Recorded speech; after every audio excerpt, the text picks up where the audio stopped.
2 men, 2 philosophies, 2 choices, 1 decision. You decide.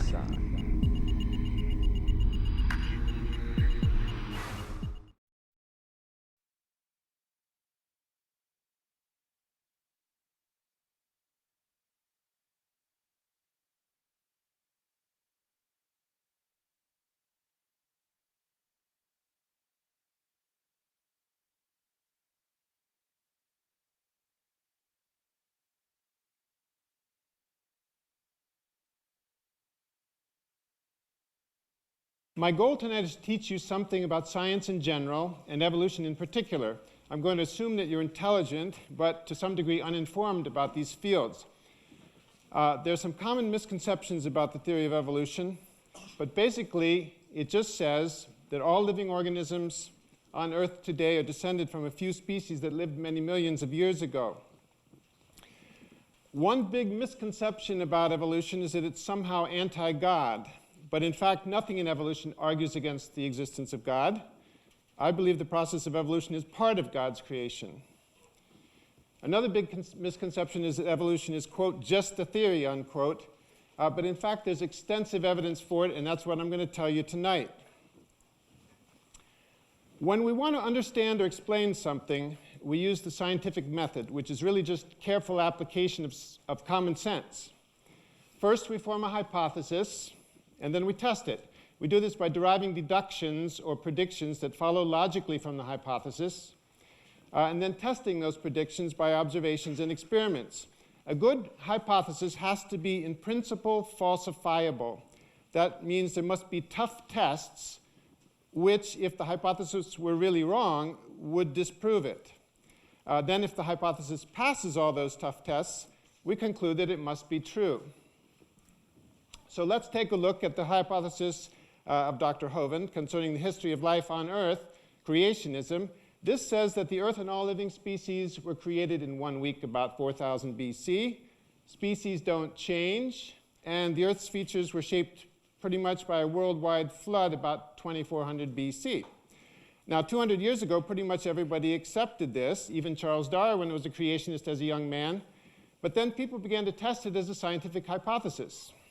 And it failed all the tests. It became clear that the Earth is much older than 6,000 years. It's millions of years old, that living species can change over long periods of time, and that there just isn't any evidence for the supposed worldwide flood. So, Charles Darwin came up with the hypothesis of evolution by natural selection. This says the Earth is very old. Living things can change over generations, many generations. Living species can diversify into 2 or more separate species, and all species on Earth are descended from a few ancestral forms that lived in the distant past. The idea of evolution had been around before Darwin, but he made 2 big contributions. First, he proposed a plausible mechanism for how living things could change, natural selection. This says there are inherited variations among individuals. We now know that this is due to chance mutations, chance genetic mutations, and second, variations which favor survival and reproduction will be selected because they have a better chance to make it into the next generation. Similarly, unfavorable traits will be discarded. Darwin's second big contribution was that he followed the scientific method very explicitly, deducing predictions from his hypothesis and then testing them. And I'm going to go through Darwin's deductions as well as some more modern ones. Darwin's deductions number 1 through 4 were tests of natural selection. There isn't time to discuss them now, but it has been well established by field studies and mathematical models that natural selection works. In fact, it's got great practical relevance to understanding things like antibiotic-resistant germs and pesticide-resistant insects. Even creationists acknowledge, as they must because of these examples, that natural selection works, but they claim that it can only lead to small genetic changes. In fact, given enough time, major changes are not only possible but inevitable. For example, in human cells, about 50 to 100 mutations creep in per human generation. That's not much, but if it goes on for 1 million generations, several percent of the human DNA will have changed. So small changes can accumulate, and given enough time, the character of a species can change significantly. Now, this implies, from this it follows that if evolution is true, the Earth must be a lot older than 6,000 years, and it is. Astronomy, geology, and biology together provide us with a coherent and consistent view that the Earth is about 4.5 billion years old. Now, we can actually date rocks fairly precisely using radioactive atoms, and I want to take a minute to explain this. Radioactive decay is where one kind of atomic nucleus decays into another, like rubidium-87 decaying into strontium-87. The decay occurs at a constant rate, which is expressed as the half-life, the time it takes for half the remaining rubidium nuclei to turn into strontium. And we know the half-life of rubidium-87. That can be determined. So basically, if we measure the ratio of rubidium-87 to strontium-87, we can figure out how old the rock is.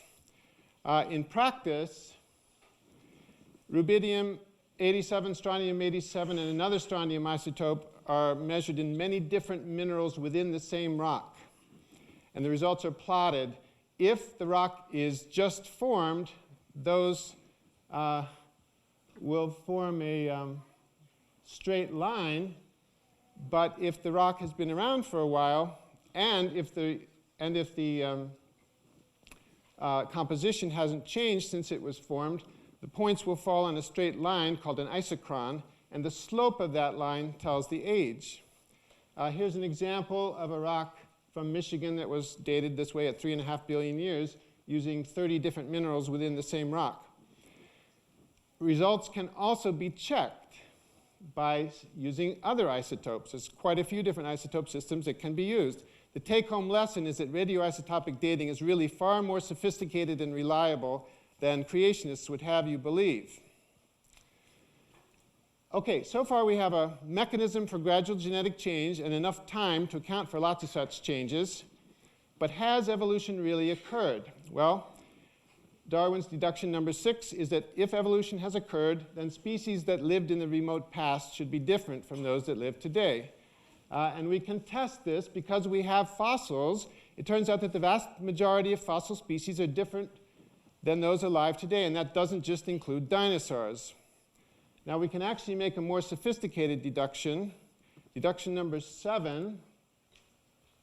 If evolution is true, that predicts that the percentage of fossil species that are the same as contemporary species should be lower in the older rocks than in the more recent ones. Note that the older rocks are those that are lower down because they were laid down first, and the newer ones were laid down on top of them. And this has been tested many times and confirmed always.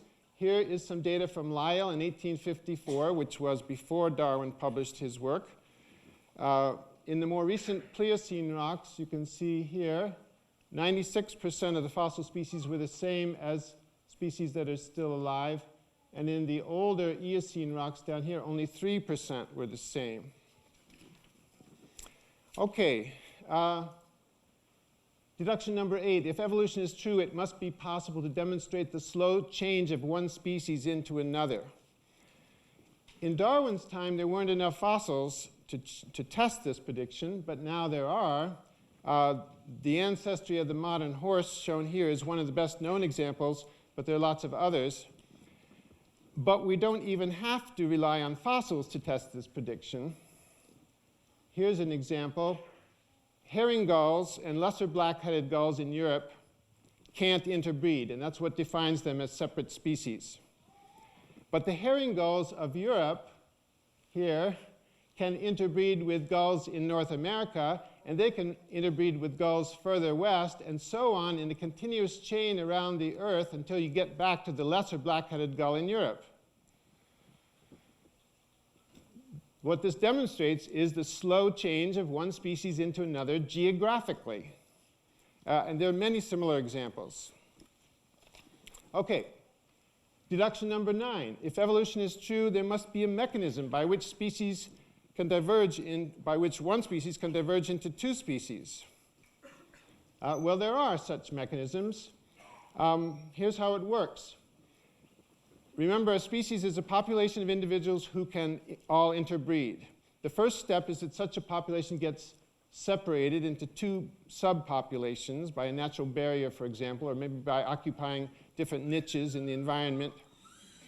And then, once they're separated like that, gradual genetic changes will take place in the two populations, and they will be independent because they're not interbreeding. They will change in different directions, and that can lead to chromosome rearrangements, things like incompatibility between the eggs and the sperm, and other physiological changes which result in the subpopulations then becoming unable to interbreed.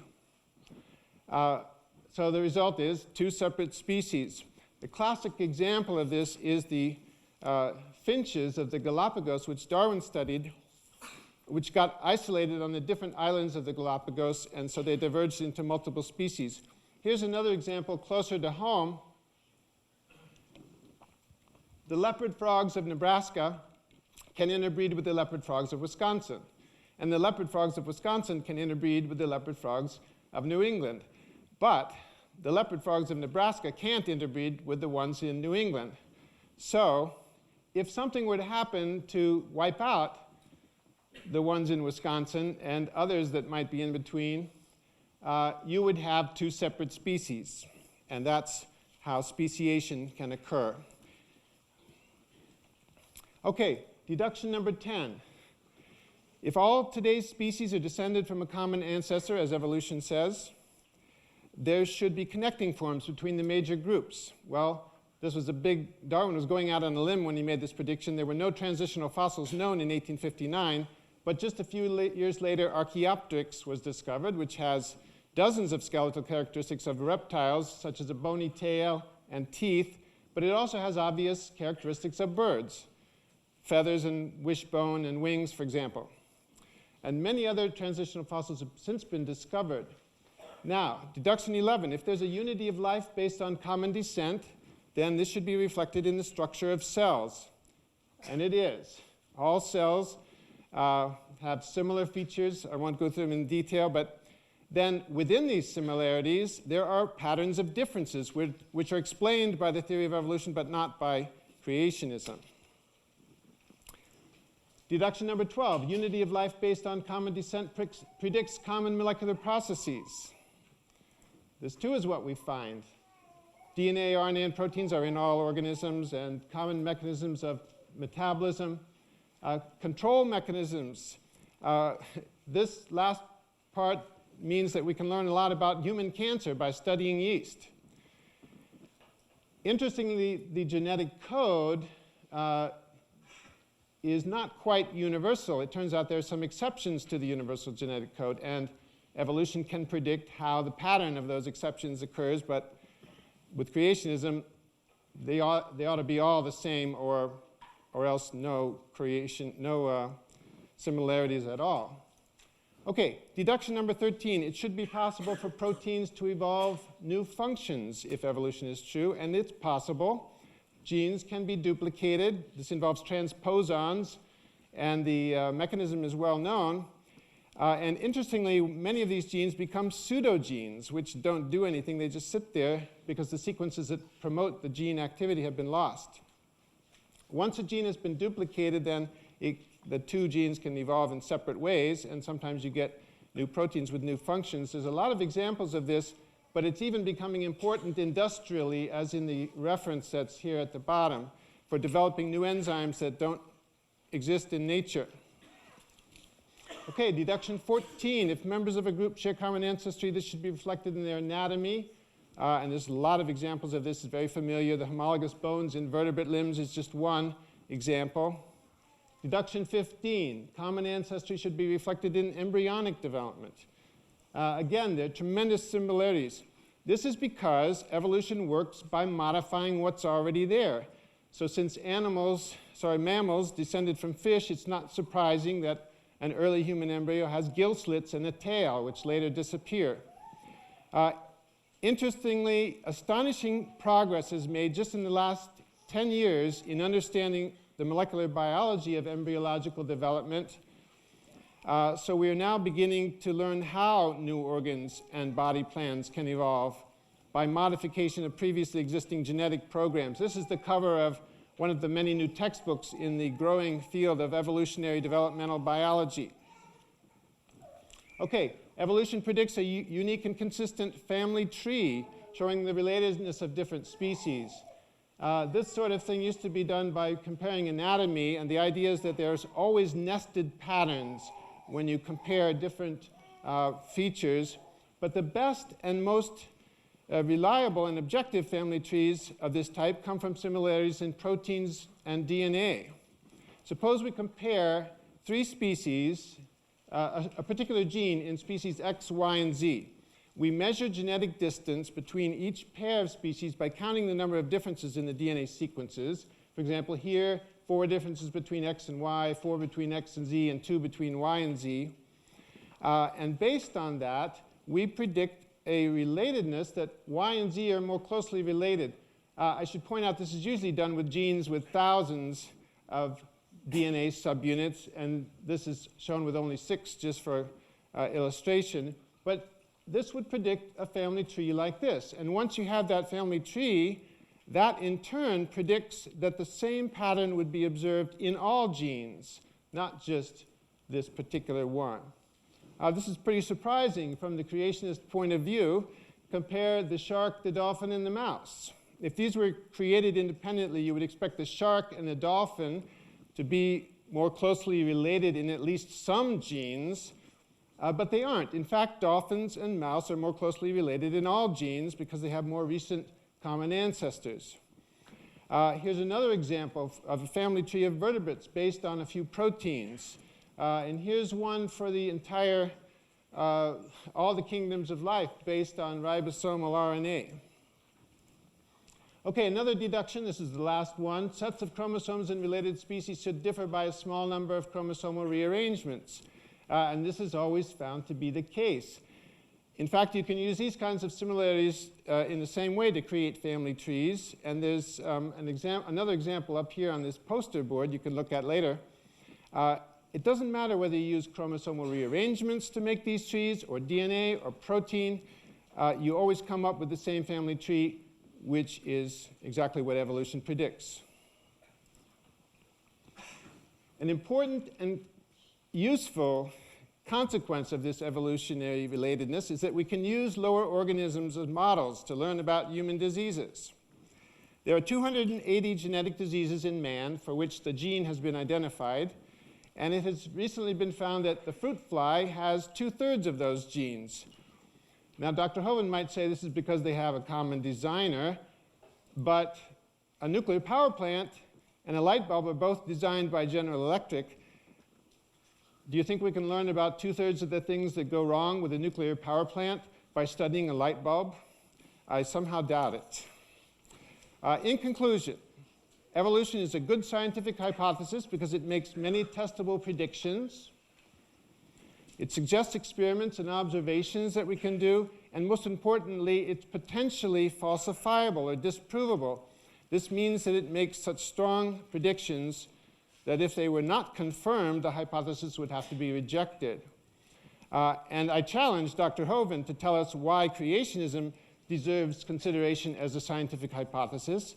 Tell us what predictions it makes. Tell us how it could, in principle, be falsified.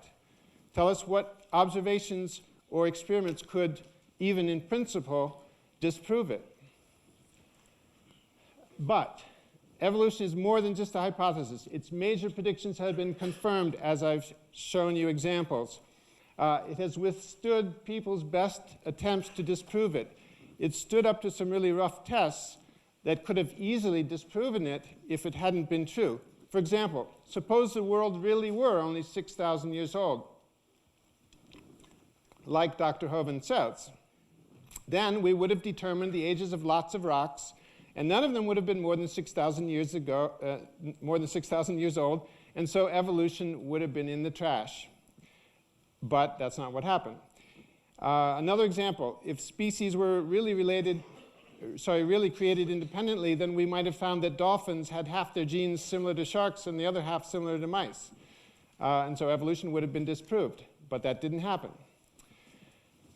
Another thing about evolution is that it explains things that no other hypotheses can, and as I mentioned, it's been extraordinarily useful in guiding productive research. This is why evolution is accepted by virtually all biologists, geologists, and biochemists.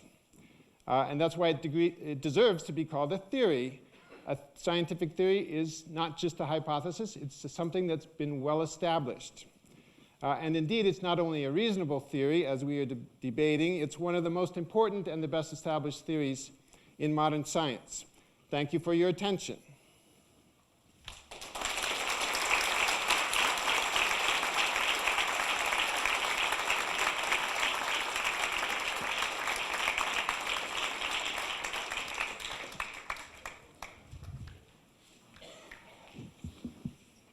Dr. Hovind will have 10 minutes for rebuttal, and then he will also be allotted 20 minutes to present his side of creation.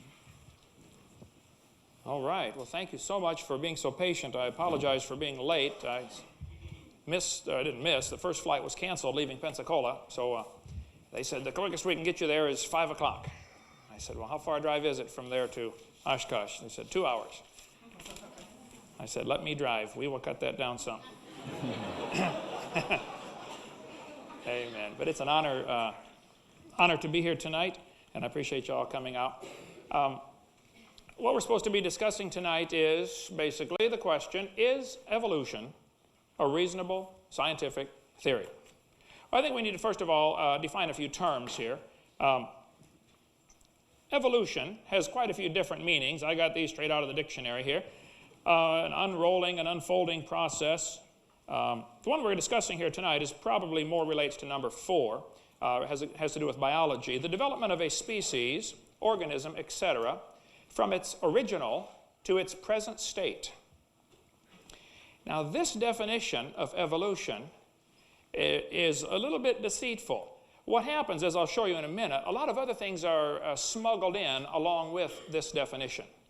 There is no question the organisms we have today are descended from their ancestors, obviously. And there is no question there have been some changes. Now, the question is, how far do the changes go, and where do you leave science and enter religion, speculation? The Christians have no argument, the creationists have no argument with organisms changing, but we think they're limited to the same kind. Several times, Dr. Paulson tonight emphasized the changing of species, the changing of species. Well, now, species is kind of a nebulous term. A dog, a wolf, and a coyote are a different species. Look them up. Canis lupus, Canis domesticus, but they're interfertile. Nobody's ever nailed down a good, hard, solid definition of species. The examples he gave of the gulls, not being able to interbreed, well, stand 30 feet away and look at it. It's still a bird. Okay? It's a gull. That's not evolution. The Bible never says they're going to bring forth after their species. The Bible said they bring forth after their kind. And just because you get two animals that end up being slightly different variety, that some scientist today decides to call them a new species, it doesn't mean they're a different kind. I did not see one example this evening so far of any evolution showing a different kind of animal. It's just what somebody calls a new species. So if we're going to deal with the development of species, organisms, etc., from its original to its present state, or that all species descended from earlier forms, I'll go along with that. Evolution happens. But that's not what the textbooks teach. They go many steps beyond this and teach the kids that all life forms came from one common ancestor. Probably all the dogs came from a common ancestor, and it was a dog. It doesn't mean the dog and the banana are related. Okay? Let's define a few more here, a few more terms. Reasonable, able to reason, fair, just, wise, sensible, not excessive. To say that a dog and a wolf have a common ancestor is reasonable, it's wise, it's sensible. To say that a dog and a banana have a common ancestor is not wise and not reasonable and not sensible. Now, if you want to believe that, that's fine, but that's not science. Science means to know, things that we can observe or test or demonstrate. A branch of knowledge, one that systemizes facts, principles, methods, skill, or technique. The basic word is knowledge, things that we can know. What can we observe, we can test, we can prove? I will contend tonight that absolutely nothing in evolution above the species level, if you want to use that word, can be proven. It's all speculation. It's all fairy tale. It didn't happen. Now, if you want to believe it happened, that's fine. You're welcome to believe that, but quit calling it science and quit using my tax dollars to put it in our school system with real science, because it doesn't belong there at all. Theory. A speculative plan that has been observed to some degree. By the first definition of evolution, yes, we have observed, there's no question, that animals can produce a lot of varieties. But I contend the variations have limits. Here's how science is supposed to work. You observe the universe, you create a hypothesis or a theory to explain the observations, and then you present evidence to support your theory. He asked in his closing remarks if I could provide some, let's see, why should creation be considered as a scientific theory? He wants me to present some predictions. Let me give you in a nutshell what the creationist model presents, and then we'll make a few predictions. The creation view says about 6,000 years ago, there was an instantaneous creation. All organisms were created together in 6 days. I would predict, based on this, that we would find billions of examples of symbiosis relationships of certain plants that require certain animals and certain animals that require certain plants that defy explanation by slow, gradual evolutionary accumulation of mutations. I think we'll find lots of examples in nature, if you just open your eyes and look for them, things that could not have evolved bit by bit. Read Darwin's Black Box by Michael Behe. You'll see the irreducible complexity exists all over the universe. Then the creationists teach that these animals will bring forth after their kind. Keep that word kind in mind, not species. The argument is not about species. The argument is about where do different kinds come from. And I don't know if the kind is the same as our family level or genus level or where exactly it is. I'm not sure that our classification system that Carolus Linnaeus developed is the same one that God intended or that God made. I don't know. But I think it's pretty obvious to a 3-year-old that a dog and a banana are a different kind and a dog and a wolf are the same kind. A horse and a zebra might have a common ancestor. I wouldn't argue about that. Stand back and look at it. It's still the same kind of animal. So I predict we will find animals able to produce only after their kind, and that there will be no examples found of anything producing a fundamentally different kind of animal. A black gull and a white gull are the same kind of animal. And then, according to the creation model, there was a flood 4,400 years ago. The world was totally destroyed. I would predict, because of this worldwide flood, we will find sediment layers all over the world containing trillions of fossils of dead things. I predict that the pre-flood world was loaded with trees, and they would be buried and form layers of coal. I predict if we dig down in the ground, we will find coal, and it'll most often be found in layers, stratified layers. I predict, based upon this model of a worldwide flood, we will find petrified trees standing straight up, running through multitudes of layers, proving the layers are not different ages, like the textbooks teach. And I taught earth science for 15 years, and I'll show you pictures in a minute. I predict, based on this flood, we will find that all people in the world descended from a common family. And when you look at mitochondrial DNA and the way it slowly changes, they find, sure enough, we got a common ancestor. There's been big deals in the newspaper about that. Mitochondrial Eve. They say, oh, everybody descended from a common woman. Well, I could have told them that. I can even tell them her husband's name.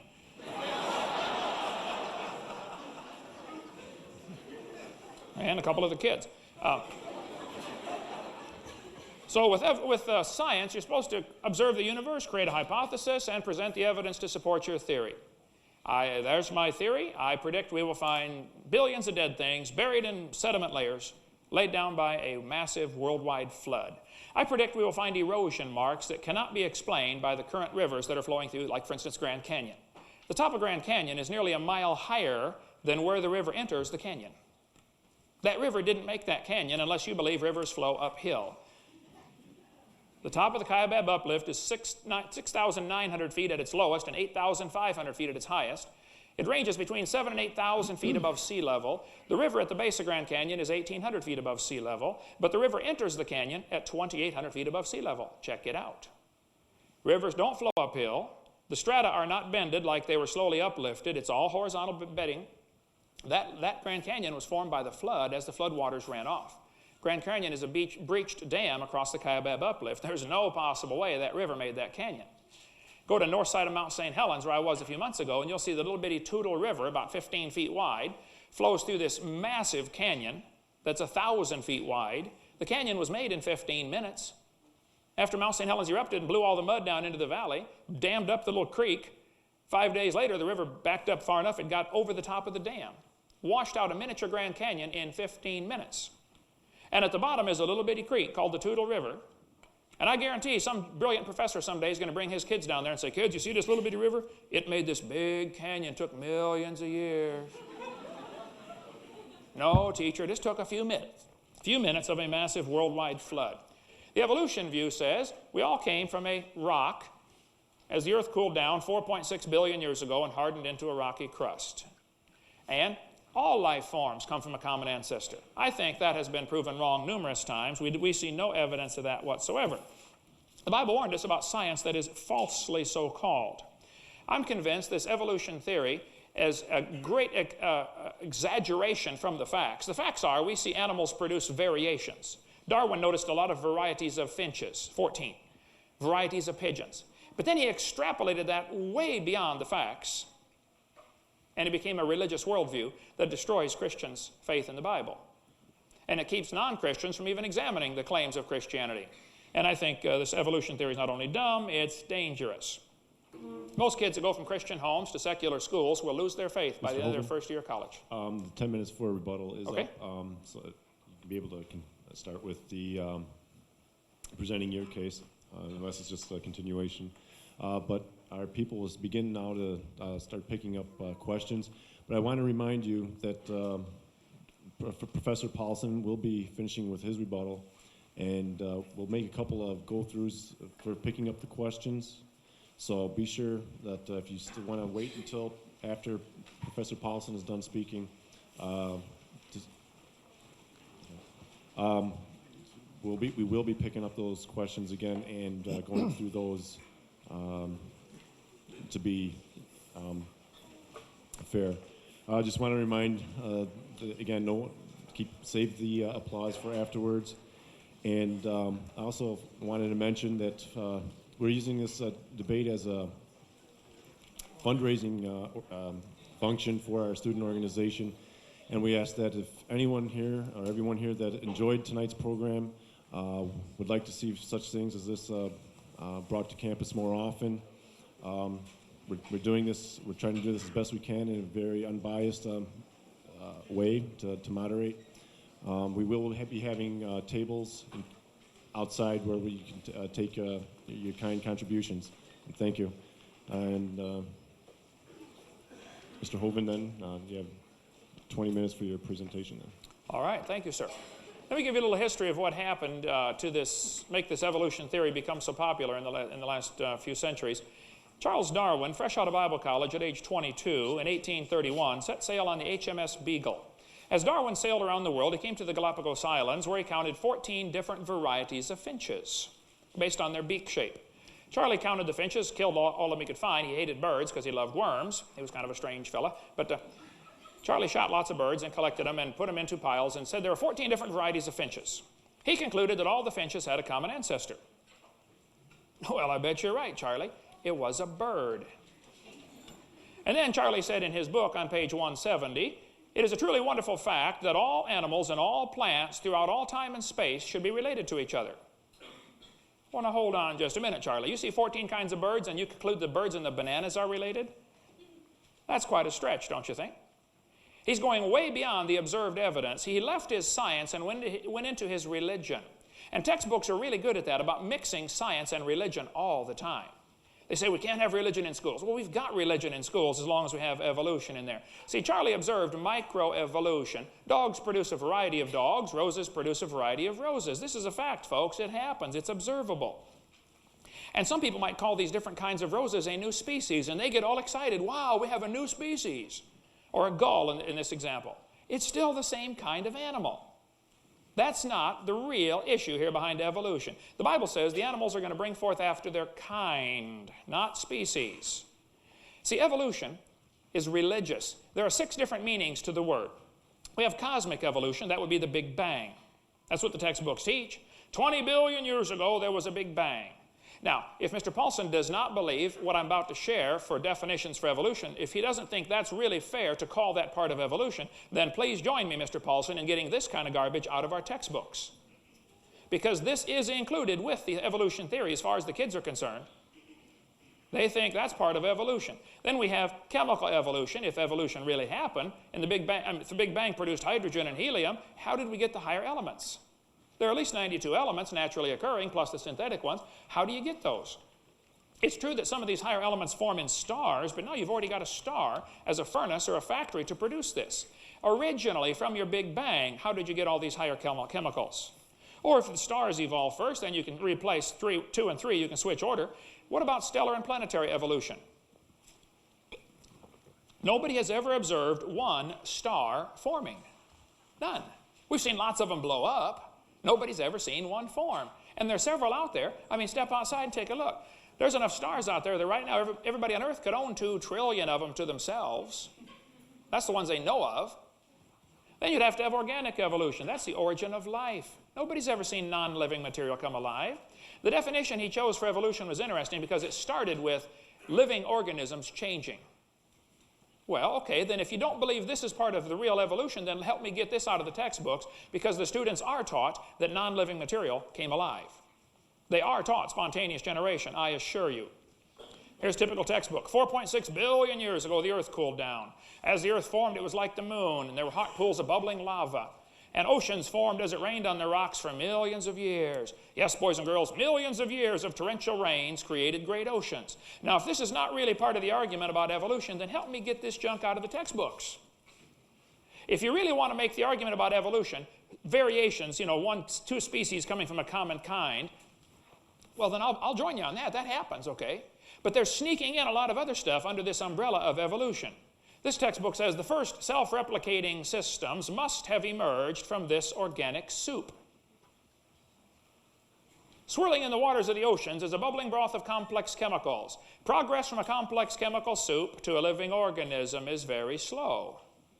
Well, I guess it is. It's totally stopped. It doesn't happen at all. That's how slow it is. But the kids are taught this kind of stuff. Now, you have to really watch this. I've learned in the last couple of years, the evolutionists are backing off of pushing their whole theory, and they're trying to get the kids to bite off a little bitty chunk and believe in microevolution, which is certainly true. They're trying to change the definition to mean only changing in living organisms after they've come alive. But I'm telling you, this other stuff is in the books, folks. This one tells the kids the humans, the birds, and the crocodiles have a common ancestor. Now, that's not observed. This is somebody's religion. They've mixed it in with science. Everything inside this circle is religious speculation. You might see a variety of crocodiles, and you might see a variety of humans coming from a common ancestor, but that doesn't prove the crocodile and the human are related. See, these evolutionists are really good, and I must admire their enormous faith. They're able to take a little bit of evidence and extrapolate it to mean a whole lot more than is obvious. They assume, because they see, several different species of gulls, that this proves the gulls and the bananas and the people are related. Then we have to have macroevolution. That's changing between major kinds of animals. That's never been observed. Speciation is not macroevolution. Microevolution, variations within the kinds, not species, that has been observed, and that one is scientific. The first 5 are religious. So when I say evolution is a religion, that's exactly what I'm meaning. And trust me, all 6 of them are put in together. This one is science, and I object to calling it microevolution, but we're kind of stuck with the word. It's just a variation, folks. That's all that's ever been observed. And I guarantee by the end of the evening, you will not have heard one example of anything above this level right here. There are no known examples of any kinds of evolution above the speciation level. The evolutionists believe all life forms came from a common ancestor 3 billion years ago. Now, today we have 250 varieties of dogs. Some say more than that. Depends how you count them. And they probably had a common ancestor. It was a dog. And some people might say they're different species or subspecies. Okay, well, you can pick any terms you want, but they're the same kind of animal. That certainly doesn't prove what the evolutionist theory teaches, that all the dogs of the world, yeah, you got a variety, big dogs and little dogs. And a 3-year-old will tell you it's the same kind. Let's take a test here. We got a dog, a wolf, a coyote, and a banana. Which one is not like the others? And a 3-year-old can figure it out, okay? They're the same kind. And this is where the argument comes in. See, the evolutionists believe all forms of life came from one ancestor, and that ancestor came from a rock. It rained on the rocks for millions of years and produced soup in the oceans, and the ocean soup came alive. That's exactly what they're teaching. And I resent that. See, they try to make the kids make a gigantic leap of faith and logic to going from the observed microevolution into believing in macroevolution. And that's where the whole problem comes in. Macroevolution is a fantasy. It's based upon imagination. And they keep arguing about where is this line. I'm sure I'll get the question later on. What's the exact definition of kind? Well, I don't know exactly. I think from the Bible we would have to conclude it's those that were originally able to reproduce and produce viable offspring. And they may have diversified now to where a horse and a zebra maybe aren't, interfertile. Maybe they still are, I don't know. But it's obviously the same kind. I think the kind was the original reproducing pairs of animals. So the number 6, microevolution, is true, but other 5 get smuggled in, and the kids are deceived. They're given one definition of evolution, like descent with modification. Like this one says, evolution is change over time. In other words, there is no doubt that living things have changed over time. Notice this now. They're starting with living things, aren't they? Well, if you want to start there, then great. Everything before that, let's help me get it out of the textbooks. All this origin of life from non-living material stuff, that stuff ought to be removed. This one says, evolution is defined as a change in species over time. Now, folks, I'm here to tell you that is not really what they mean. They're using this as a hook to get the kids to believe in evolution, and then they're going to switch it to the real definition. They're going to include cosmic evolution and organic evolution, and anybody that doesn't believe in all 6 definitions is going to be told, well, you don't understand science. Inevitably, in every debate I do, the opponent, somewhere along the line, will say, well, the average audience just doesn't understand the complexity of these things. Translated, that means, I'm smart, you're too dumb. I guarantee you'll get that impression somewhere along the line. If you listen to the evolutionists talk long enough, they want you to think you're just too dumb to understand it. You need to come to this college and take a bunch of courses so you can finally understand all the complexities of evolution. See, in advertising, it's called bait and switch. If I said, I'm going to give you a new Mercedes for $10. You showed up at my house and I said, well, I'm sorry, how about this one? It's only $99,000. That's called bait and switch. That's illegal. People go to jail for that. And I think some of these textbook authors ought to go to jail for baiting the kids to believe in evolution with one definition and then switching it midstream. And trust me, that's exactly what they do. We got no quarrel with truth, folks, and I've got no quarrel with science. I love science. But tonight, I suspect you're going to continually hear evolution trying to be smuggled in with science. And I assure you, I won't let it happen. Not under my watch, anyway. Evolution is not science. I object to lies being included in the textbooks. There is no real evidence for evolution. I'd like to find out from you asked me several questions, Mr. Paulson. Dr. Paulson, here's some for you to answer. What real evidence do you have to show the Big Bang, macroevolution? Matter came from nothing, which is what the evolutionist has to believe. What's your best evidence that any chemical has ever produced a different kind of chemical, i.e. chemical evolution? What's your best evidence to show that one star has ever formed? That would be stage 3.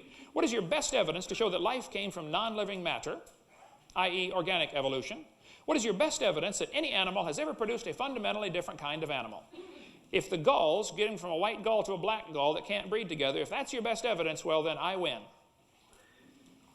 I'd like to see a whole lot better than that. There's still a gull. I collect public school textbooks. I have hundreds of them, okay? Here's the type of thing the kids are exposed to. They're going to say, we have evidence of evolution. They have whole chapters, sometimes whole units on this, sometimes entire courses just about evolution. But look at the stuff they give these kids as evidence. Evidence from fossils, from structure, molecular biology. I could not believe he brought up some of the things he did. We'll get into those in a minute as his evidence for evolution that had been proven wrong years ago. Here's the typical stuff they use. Evidence from fossils, evidence from vestigial structures, embryology. I can't believe you brought that one up. That was proven wrong in 1874. DNA similarities, similar structure of limbs, the homology argument. We'll sort of deal with that one in a minute. And then oftentimes they'll say, well, there's poor design. Darwin said, if my theory be true, numberless intermediate varieties must assuredly have existed. Well, you're right about that, Charlie. Where are they? Well, even David Ropp, who's a strong believer in evolution, said, in the years after Darwin, his advocates hoped to find predictable progressions. In general, these have not been found. Yet the optimism has died hard. Boy, that's the truth.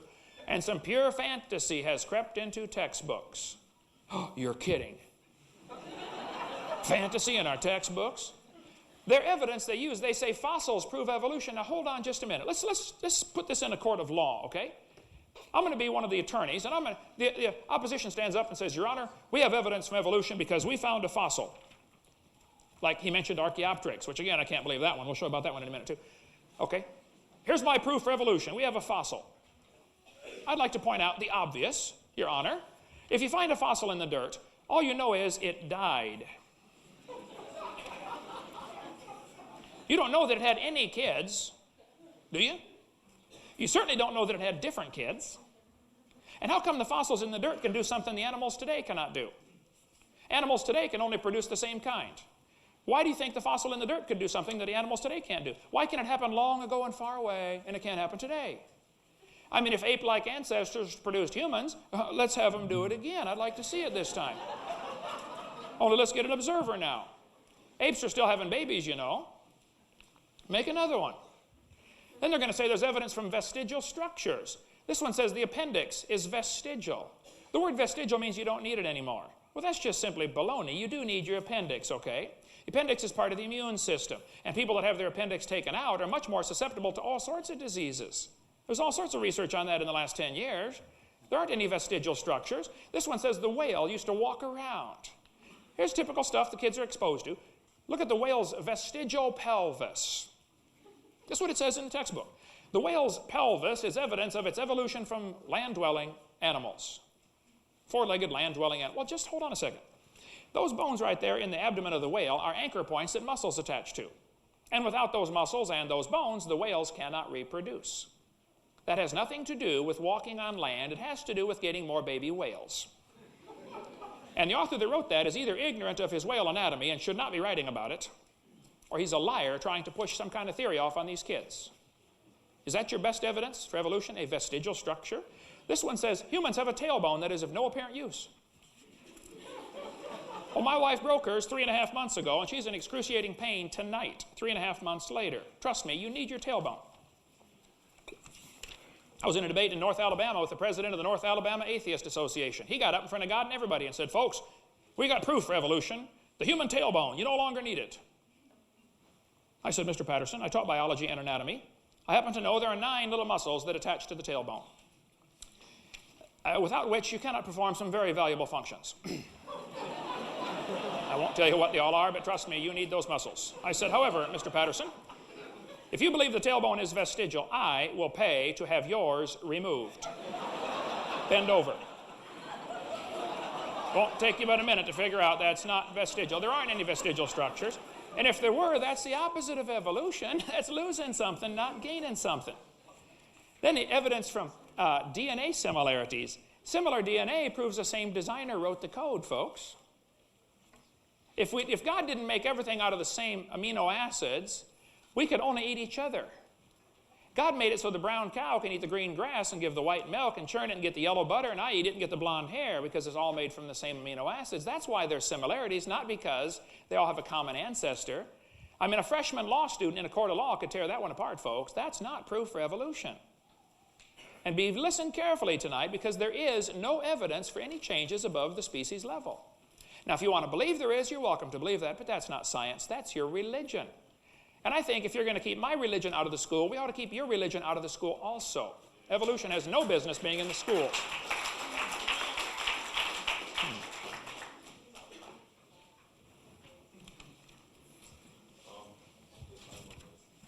Oh. 5. I have just begun. Dr. Paulson mentioned evidence from development. This is often called the embryology argument. This textbook tells the kids, the similarity between early stages in development of many different animals helped convince Darwin that all forms of life shared common ancestors. I was surprised, I guess I shouldn't be, but it's brought up in every debate I've ever done, but they still don't seem to get the message. This was proven wrong in 1874. Those little folds of skin under the jaw of the human embryo are not gill slits. They develop into bones in the ear and glands in the throat. They never have anything to do with breathing. They are not gill slits. And it ought to be criminal to call them gill slits. And any textbook author that puts that, any teacher that teaches that to his kids in school, after he's exposed to the truth, he should be fined at least or expelled from teaching if he's going to deliberately lie to the kids. Ernst Haeckel, embryology professor at Jena in Germany, at the University of Jena, he read Darwin's book in 1860. He loved it. It converted his whole way of thinking. His lifestyle was changed. Ernst Haeckel taught embryology, the study of embryos.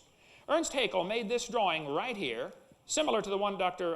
Paulson showed us a moment ago, about the embryos having gill slits and tails. Haeckel made up this entire thing in 1869. He was trying to help Charlie out because Charlie said we should find evidence for my theory. 10 years later, they had none, so Haeckel made some up. On top are Haeckel's drawings. Underneath are actual photographs of those creatures. Now, either Haeckel is a lousy artist or he is a liar trying to promote some kind of religious worldview.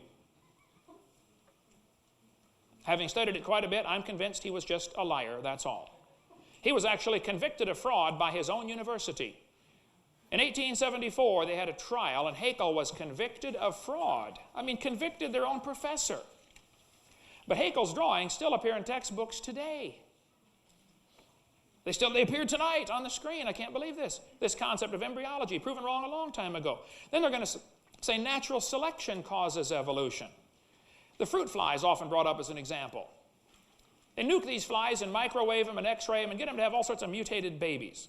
They get flies with curled wings. They can't, fly around. Flies with no wings at all. What do you call that? A crawl? He can't fly. But you get all these mutated flies, and every fly they get's worse off than the original fly. And that's proof of how we get ahead. Folks, that's not evolution. It's still a fly. And it's a worse off fly. This one about the peppered moth was proven wrong several years ago. The guy had to glue dead moths to the trees in order to take the picture for your textbook, kids. The peppered moth experiment is baloney. It didn't happen. It didn't work.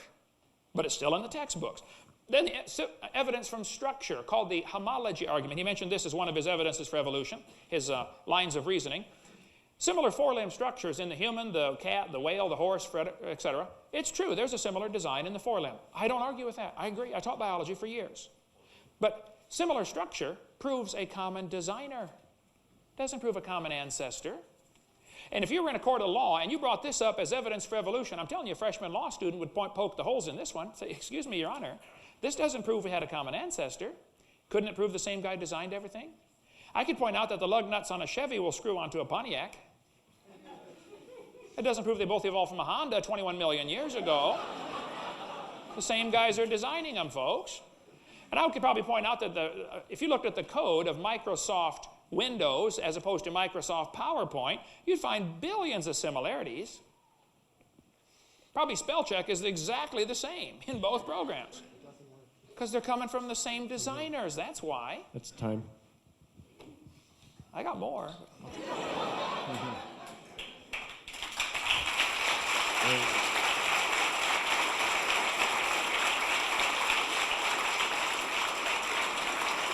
Thank you. Please, Dr. Paulson can begin.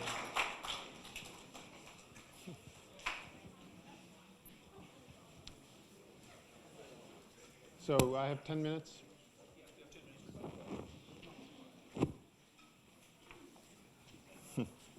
Okay.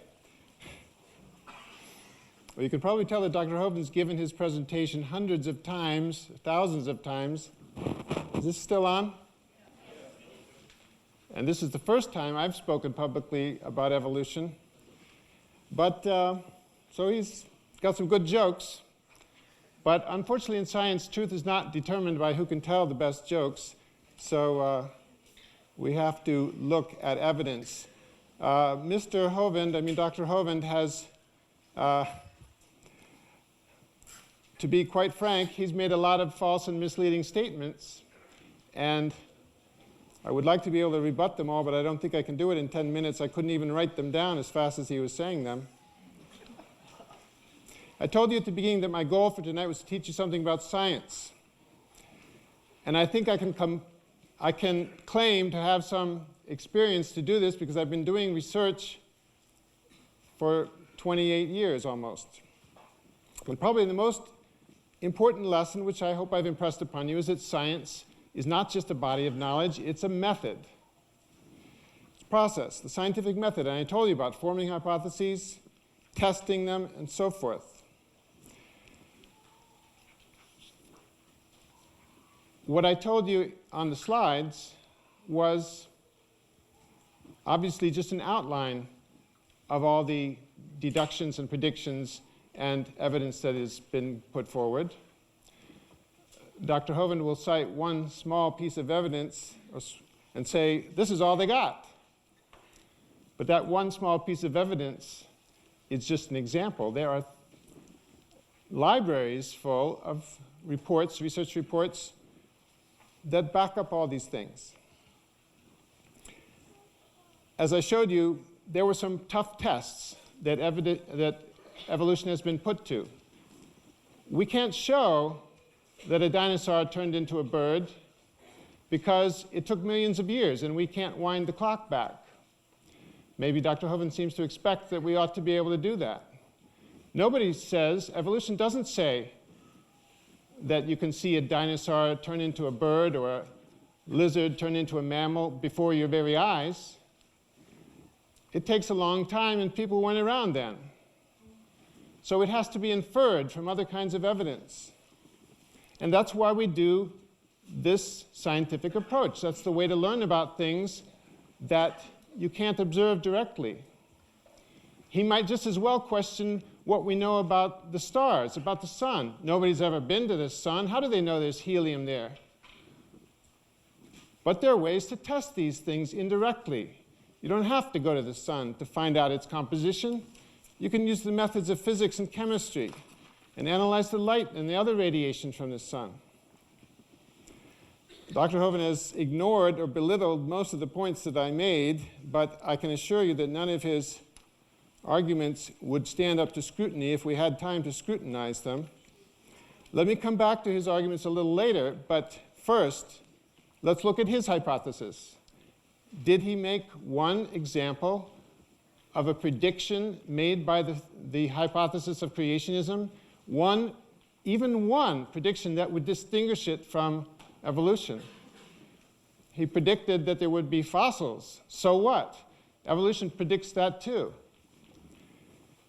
Did he show one way that it could conceivably be disproved? Well, maybe I missed it, but I don't think it was there. So he hasn't put his hypothesis to the test. Evolution has been put to the test many times for the last 150 years. And despite what he says, it hasn't been disproved. Creationists could put their theory to the test. I can suggest some experiments he could do. Dr. Hovind has this fairy tale about how the fossils were all laid down in the Great Flood. Of course, he never comes up with any explanation of where all the water came from, where it went, where all the mud came from, how it turned into rock instantaneously, how the intrusions of granite into the sedimentary rocks formed instantaneously. There's so much granite around the world. We know that granite forms at 1,000 degrees Celsius. That's when it solidifies. The granite that's in the earth today, intruded into sedimentary rocks, presumably must have formed after the flood, after the rocks were laid down. You can calculate that all the heat in those granite rocks would have been so much, all the heat released by cooling those rocks would have been so much that the oceans would have been boiling. At least it solves the problem of how Noah fed those 20,000 species of terrestrial animals and reptiles, birds, and animals. He fed them boiled fish. So he could test his hypothesis, for example, by looking at coprolites or by looking at tree pollen. His hypothesis predicts that dinosaurs and modern plants were on the earth at the same time. And so in the coprolites, which are fossilized dinosaur dung, you should predict, his theory would predict, that the pollen of modern plants should be in there. But it never is. Of course, the creationists know that their predictions won't be confirmed if they're too tough, so they don't do any experiments. A side effect of Dr. Hovind's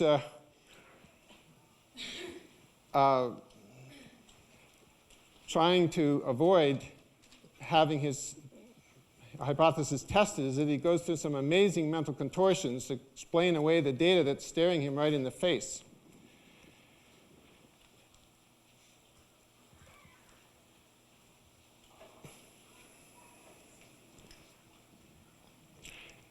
And all these, it's kind of hard to even begin to list them all.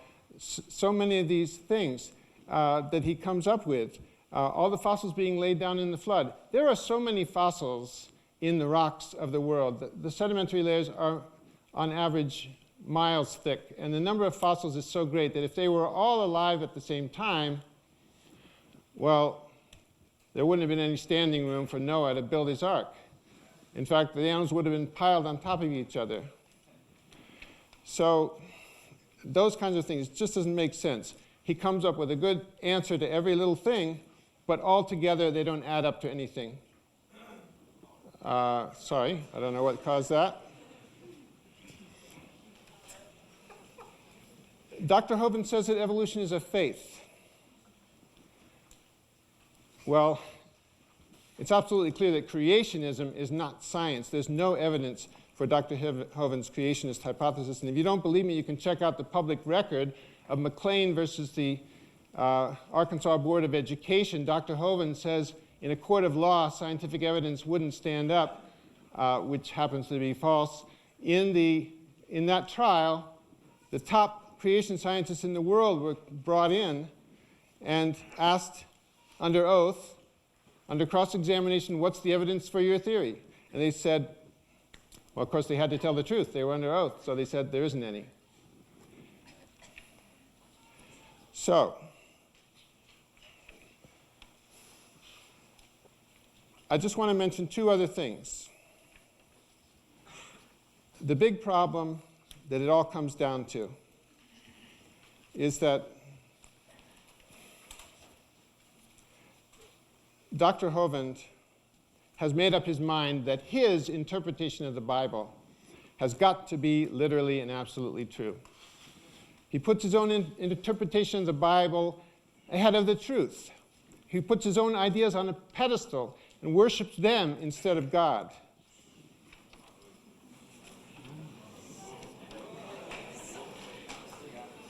Creationism is a dumbing down of God. Creationism says that, well, he's always using the argument that if he can't explain something, he'll say, well, God can do anything, so God could have put the fossils in the rocks or whatever. God could have made the light from the distant stars getting here, even though they're more than 6,000 light years away. Of course, that means that these star explosions that he referred to never really happened. They were just, they never really happened because they're more than 6,000 years away. So there's one thing that he says God could not have done. He says that God could not have created a world where creatures evolve into different kinds or whatever they are. He never tells us what a kind is, so I'm afraid I can't respond to whether kinds can change. I guess if I could show that they change, he would revamp his definition. So, in conclusion, I want to say that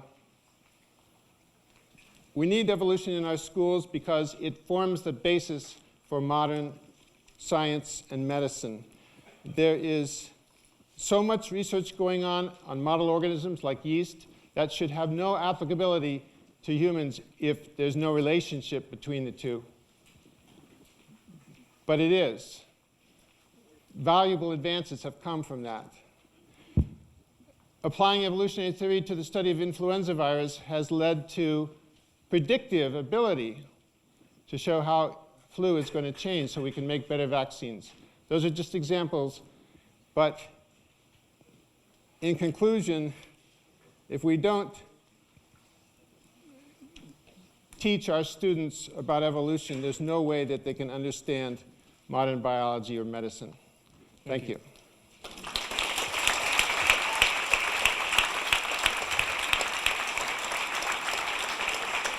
Is it okay? We will now enter into a question and answer period which will last approximately 1 hour. We will give each individual 2 minutes to respond to the question. The first question, we'll start with Dr. Hovind. What does the second law of thermodynamics, entropy, help to conclude?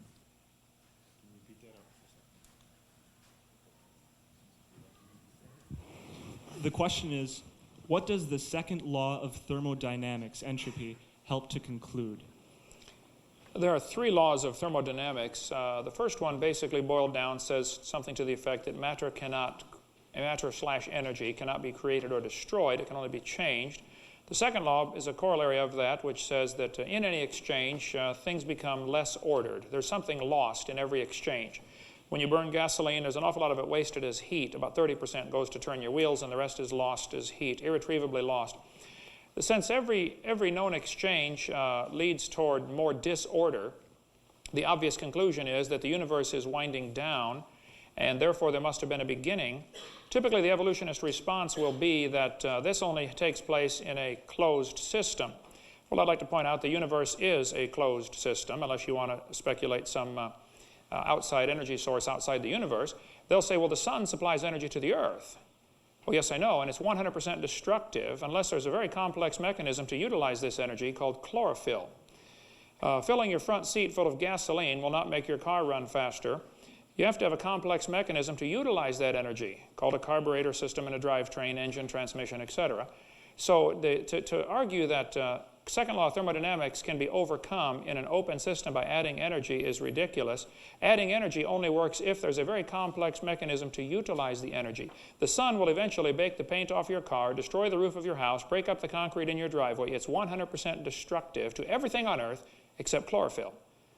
So before life is here, very complex life, the evolutionist is really at a brick wall as far as explaining. The second law of thermodynamics is evidence there had to be a beginning, and there will be an end, an ultimate heat death, and it could not have created itself.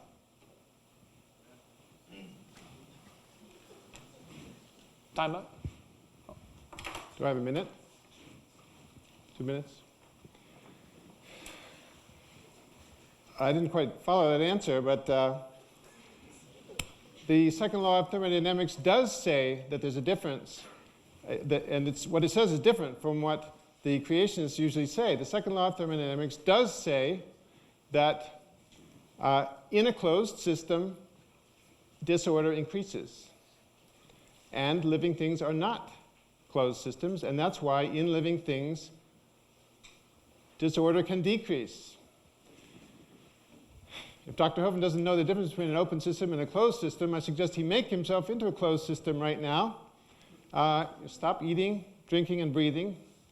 And about 10 minutes from now, we'll check back and see if his disorder has increased. It will. But the point is, disorder can decrease, order can increase. It happens all the time whenever any living thing grows because it's taking in energy and food from its environment. And this has nothing to do with whether or not evolution could have occurred or not. In fact, it could have occurred because because order can increase and when energy goes in. And as he said, we get energy from the sun. I'll stop there. Next question is directed for Dr. Paulson. Simple question. Please explain the dating procedure of the geologic column. This is from Eric. Okay, the dating procedure of a geologic column. I'm not a geologist, but from what I know, the geologic column was put together in the early 1800s, before Darwin. It was based on the observations of the guys who were building the canals around Britain, and they discovered that in the cutaways for the canals, the same layers of rock were seen everywhere. And that had some practical usefulness for them because some layers of rock were more porous and they didn't want to cut into those when they were doing the canals. So they studied this and figured out the different layers in the different parts of the country and how they corresponded. They also noticed that there were fossils in these layers, and that some of them were, and that the fossils were found in the same, the fossils were distinctive for the layers. So the geologic column was putting together all these layers. Now, not all the layers occur in every place, because not every place was building rock throughout the whole history of the Earth, and some of the rocks have eroded somewhere along the way. But they could be put together, and that was before the theory of evolution came along. Later it became clear why there were the different changes in the fossils in the different layers because evolution had taken place. And much later still, radioactive dating came into play, and that confirmed the relative ages. If all those rocks were laid down in the flood, it's quite astonishing that they formed such nice layers, and that the ratios of radioactive elements just happened in all the layers to fit the older to younger pattern. I give a very long answer to this question on my video number 4, or you can get on my website, drdino.com, and get a long answer. He's right about the history of the geologic column. Developed in the 1800s. Charles Lyell's the primary fellow in 1830 with his book, but they gave each layer of rock a different name and age and an index fossil. The geologic column is actually the Bible for the evolutionist. Everything must be interpreted in light of this geologic column. It can only be found one place in the world, that is in the textbooks. The geologic column does not exist, and they know that. If there were a column of sediments, unfortunately, no such column exists. There are a few places where you can find the index fossils in some kind of order that they have arranged, but that doesn't prove the geologic column exists anywhere. These layers of strata, like you see in Grand Canyon, all form very quickly. There are no erosion marks between the layers. If that layer sat there for 10 million years waiting for the next one to come on top, don't you think it'd rain at once or twice in 10 million years? I mean, there are no erosion marks between these layers. The geologic column all took place during the flood. I don't have time to cover all the information we have on this, but geologic column is based on circular reasoning. Circular reasoning is where you use the fossils to date the layers, then you turn around and use the layers to date the fossils. This is exactly how it's done. I'll show you from their own mouth here. Page 306 of Earth Science or Glencoe Biology textbook says you date the rocks by the fossils.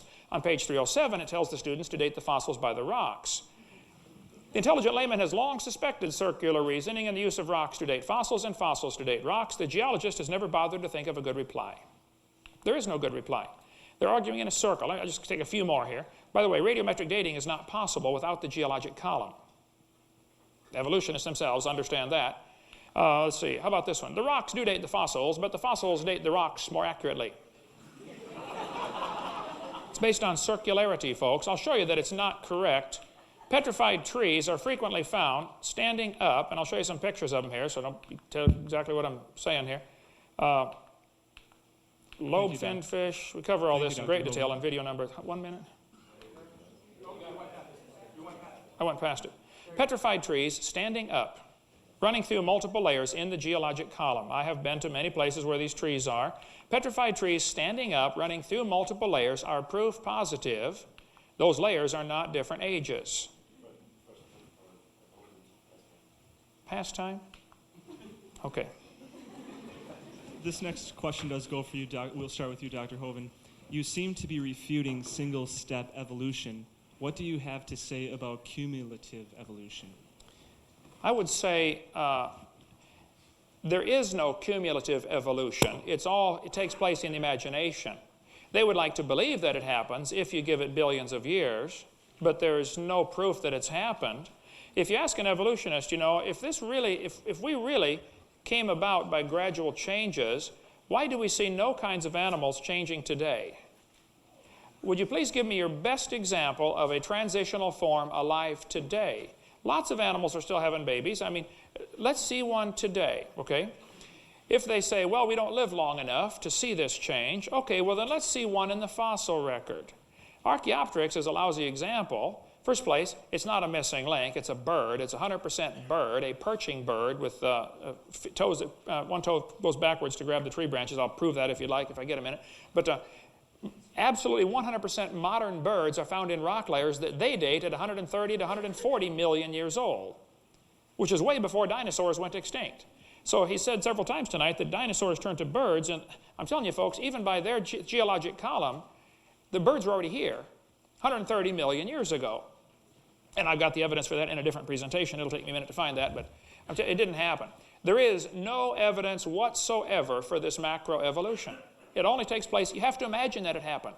And I'm sure we'll get a response like, well, we see these little changes, and if we had long enough time, time is the hero to the plot. And I'm telling you, it doesn't help, okay? Everything falls apart with time. It doesn't get better. Thank you.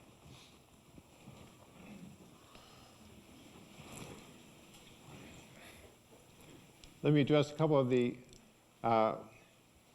false statements that Dr. Hovind has just made. He said that Archaeopteryx was 100% bird. That's absolutely not true.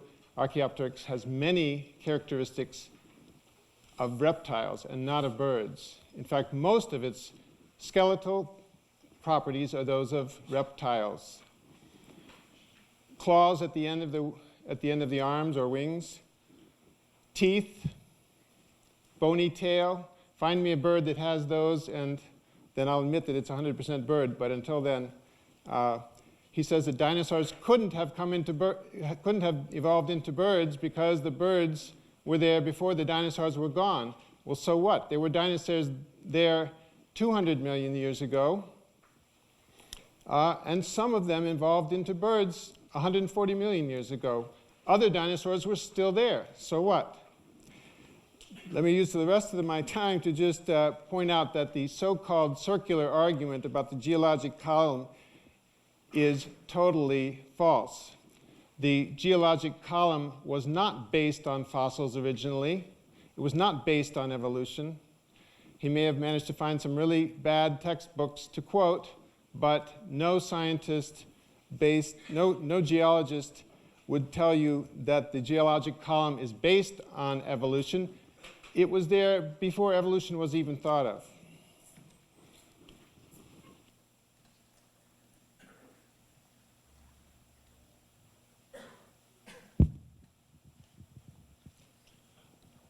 Going back to starting with, again, Professor Paulson, the question simply, how does evolution explain symbiotic relationships? And by that, I take it that they're talking about relationships such as the honeybee and flowers that are utilized by the honeybee, totally different separate species. I'll give an example. Again, I'm not an ecologist, so I don't know specific examples, but there is one example of an insect and a cactus, I think it is, that are totally dependent on one another. The cactus needs the insect for pollination. The insect needs the cactus for food. And the argument of the creationists is, well, how could they have evolved? Because if you took either one away, they wouldn't be able to survive. But all you have to think about is that in the past, some point in the past, there may have been several insects that fed on that cactus, and several different plants on which that several different insects that could pollinate that cactus, and several different plants on which that particular insect could survive. But with time, some of the other plants and insects died out. That cactus changed gradually so that it became more dependent on just that insect, and that insect became more dependent on just that plant. So there's no contradiction. In fact, those are good examples of how evolution can work.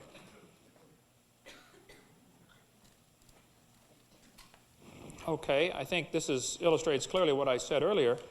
You have to imagine that evolution happened. It could have been, might have been. Go back and play the tape when you get it. That's all they have, folks, is speculation. All you have to do is imagine there might have been another insect. Of course, we don't have any proof of this. This is my point exactly. Evolution is a religion. You have to believe in these things. There's certainly no evidence for it. The fact is, we do have an enormous number of symbiotic relationships.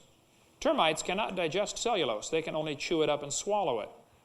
The critters that live in their intestines digest the cellulose. Now, those little critters cannot live outside of the termite, and the termite cannot live without those critters, so which one evolved first, and how did it survive without the other one?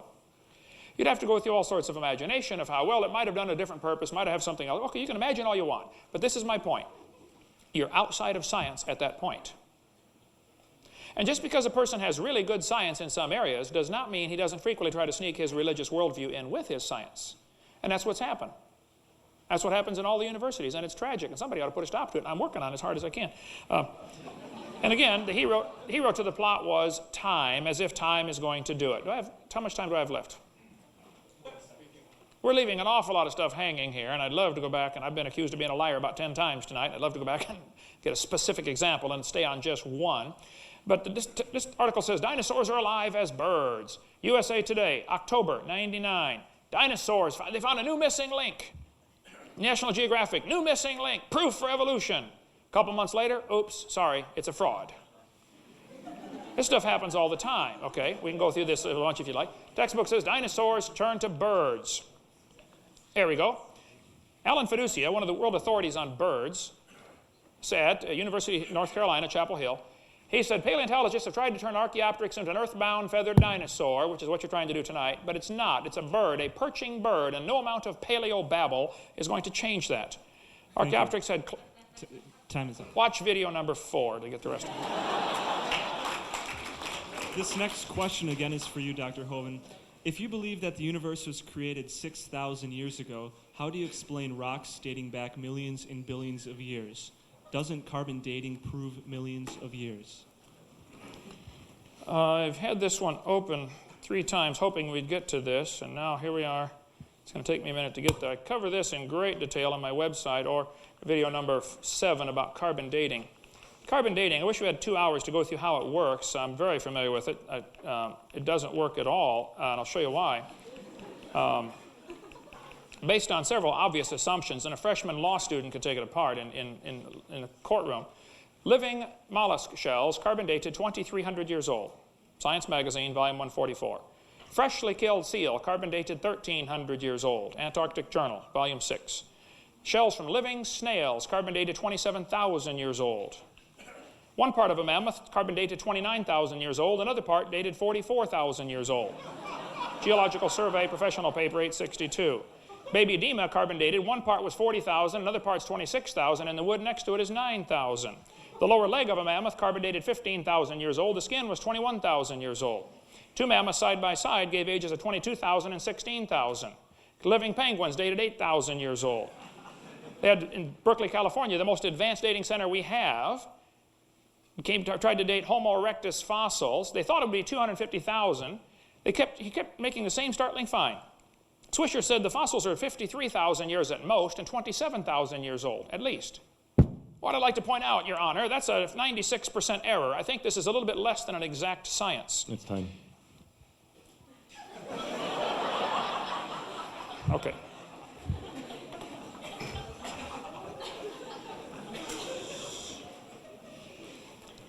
I'm not familiar with all these examples that Dr. Hovind is pulling up, but I am familiar with one of them because it's one that's been repeated many times by creationists, and it's totally misleading. There are indeed snails that have been dated, living snails, which have been dated to 3,000 years old. But there are times when radiocarbon dating is not applicable. Radiocarbon dating assumes that the carbon in the organism came from the atmosphere. In the atmosphere, the amount of carbon-14 is fairly constant because cosmic rays are hitting the atmosphere and converting nitrogen into carbon-14. But those snails picked up their carbon from carbonate rocks that had dissolved into the stream where they were living. And because of that, the carbonate rocks were very old, and the carbon that was in the carbonate rocks was very deficient in carbon-14 compared to carbon dioxide that's in the air. And that's why those snails appeared to be very old. In fact, carbon dating has been applied to tree rings, and the correspondence between the tree rings and the carbon dates has been shown to be very accurate. It's actually, the expected error is about 10% because the amount of carbon-14 in the atmosphere seems to vary, and it has been shown to vary over the last 100 years or so based on, it varies, and it's correlated with activity on the sun, which is correlated with the amount of cosmic rays. In fact, carbon-14 is not used for dating rocks at all. It's only used for dating things less than 50,000 years old. The carbon-14 half-life is too short to use for dating longer things. And so the other elements that I mentioned back in the beginning of my presentation are used for dating rocks. The next question is for both speakers. Either one of you can start, whoever would like to go first. The question is, right now science is arguing the evidence of design. What is the nature of this argument and importance of design in this discussion? You want to go first? Okay. If I understand, the question is, what is the importance of the argument from design? You know, things appear to be designed. I would say it's real simple. There was a designer, and I happen to know him personally. The argument from design was Paley's argument that frustrated Darwin for years, and Darwin in his book, The Origin of Species, where he never did really address the origin of species. I've got the book out in the car. I'm sorry I was late. I didn't have time to set everything up here tonight. But the argument from design is as yet unanswered. If you find a 15-inch rim and a 15-inch tire, you would assume the tire was designed to fit the rim. And they are, of course.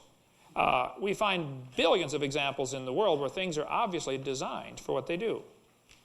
The evolutionist has this enormous amount of faith, and I do really greatly admire their faith, to believe that these things could happen by chance. Well, again, you're welcome to believe that, but that's not science. That's your religious belief. Now, people hold to that religious belief for various different reasons. We could get into that if you'd like, but the fact is it's not scientific. It looks to be everything's designed. And you don't have to see the designer to believe he exists. I've got a watch made in Japan, Casio Databank, holds 300 phone numbers. Calculator, stopwatch, countdown timer, does not tell time. You have to look at it. But this is really an amazing machine. I don't have to see the designer to believe he exists. I've never been to Japan. I can stand here in America and say, wow, that guy must be smart. That's logical. I can look at a single cell under the microscope, and one cell is more complex than the space shuttle. And I can say, wow, the designer must be really smart. That's just logical. There had to be a designer. I think what the question is referring to as the argument from design is a recent thing that comes out of discoveries in physics and so forth, that the universe is very finely tuned to make life possible. Supposedly, if some of the basic constants of carbon atoms were just a little bit different, not enough carbon would have formed in the centers of stars long ago to even make life possible. There's an assumption, which I must say I don't like, in what Dr. Hovind says. There's an assumption that someone who believes in evolution does not believe in God. But that is not true. I believe that there's a designer and that he made the universe as a whole. Not every little worm and every little bacterium, but made the universe as a whole with laws that would let it keep going on its own. And that's basically something that it's a faith based on in part on this argument from design, but also just from an understanding of life and a sense of spirituality. And so believing in evolution doesn't mean you don't believe in God. It just means you don't believe in the narrow view of God that says God created the world 6,000 years ago. The next question is for Dr. Hovind. We are able to witness star evolution. In the space, there are tons of matter, gas, and particles. Those particles form in star-forming regions, nebulas, And we are able to see that as well as the evolution and death of stars. How can you say that solar evolution is not science, that it is religion? We are able to look at that. The example the person gave there is we can see the evolution of stars. We can see solar death. We see stars destroyed. We see stars blow up. It's called a nova or a supernova. There's no question there's an awful lot of stars out there. The Bible says God made the stars. And the argument, Dr. Paulson, I agree. I don't think that a person who believes in evolution doesn't believe in God. I'll just say you don't believe in the same God that I believe in. The God that I believe in can make it right first time. He doesn't need to practice or play around. Okay? I wouldn't worship a God as retarded as one that has to use blind random chance to get us here. I think he did it right first time. Okay. I think all we see from stars is the opposite of evolution. Examples of things breaking or falling down. As far as how we see the distance to the stars, that was brought up earlier. That's one of the 14 points I have left hanging here. I cover that very thoroughly on video number 7, calculating the distance to stars. The idea that starlight is consistently the same speed, or that light is they need to read what was done at Harvard 2 months ago in February. They slowed light down to 1 mile per hour in the laboratory. Last year they had slowed down to 38 miles an hour. Check Dr. Howe, H-A-U, at Harvard University, where they've done all this. But I go through calculating distance to stars. Everything I see from the stars proves the second law of thermodynamics. They're breaking down, they're burning out, they're falling apart. If red giant stars turn into white dwarf stars, that's the opposite of evolution. That's losing, not gaining. I'd like to see one example of any star forming, or one example of any star improving in its complexity. I mean, obviously, they're burning up. I mean, how did they start is the question. That's all. And there's no evidence that they could have. All the evidence says they had to be created instantly, or had to be created at least, because they're all burning out. So how did it start is the obvious unanswered question from the evolutionist perspective. The question I believe was about evolution of stars. I didn't say anything in my presentation about anything except biological evolution, but among astronomers there is a very well-developed theory of star evolution. We can't see stars evolve because it takes time, but we can infer things, and we can make tests of hypotheses just like we can do with biological evolution. I want to make a comment about one thing that Dr. Hovind said. He said he didn't believe in a God that relied on chance to get us here. I don't see anything wrong with chance. When parents have a child, they leave it up to chance what that child is going to be like. And yet they love that child just as much as if they had planned it, maybe more. Why can't it be the same with God? To create the universe at the beginning and let us come into being. He didn't create us specifically, but we are in existence by his will. So I don't think you can argue against chance. And in fact, any other argument is going to lead you to determinism. If you think that you are here entirely by it was determined that you're going to be here, then it couldn't be that you have any free will. If you don't have any free will, then morality, love, faith, none of those things mean anything. The chance aspect is important. God had to give us freedom to make choices in order to make life meaningful. That's all.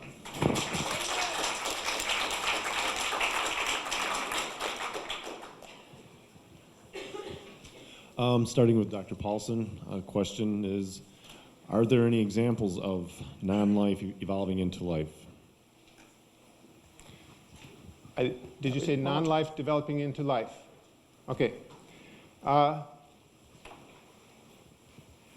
think the answer is no, but the I'm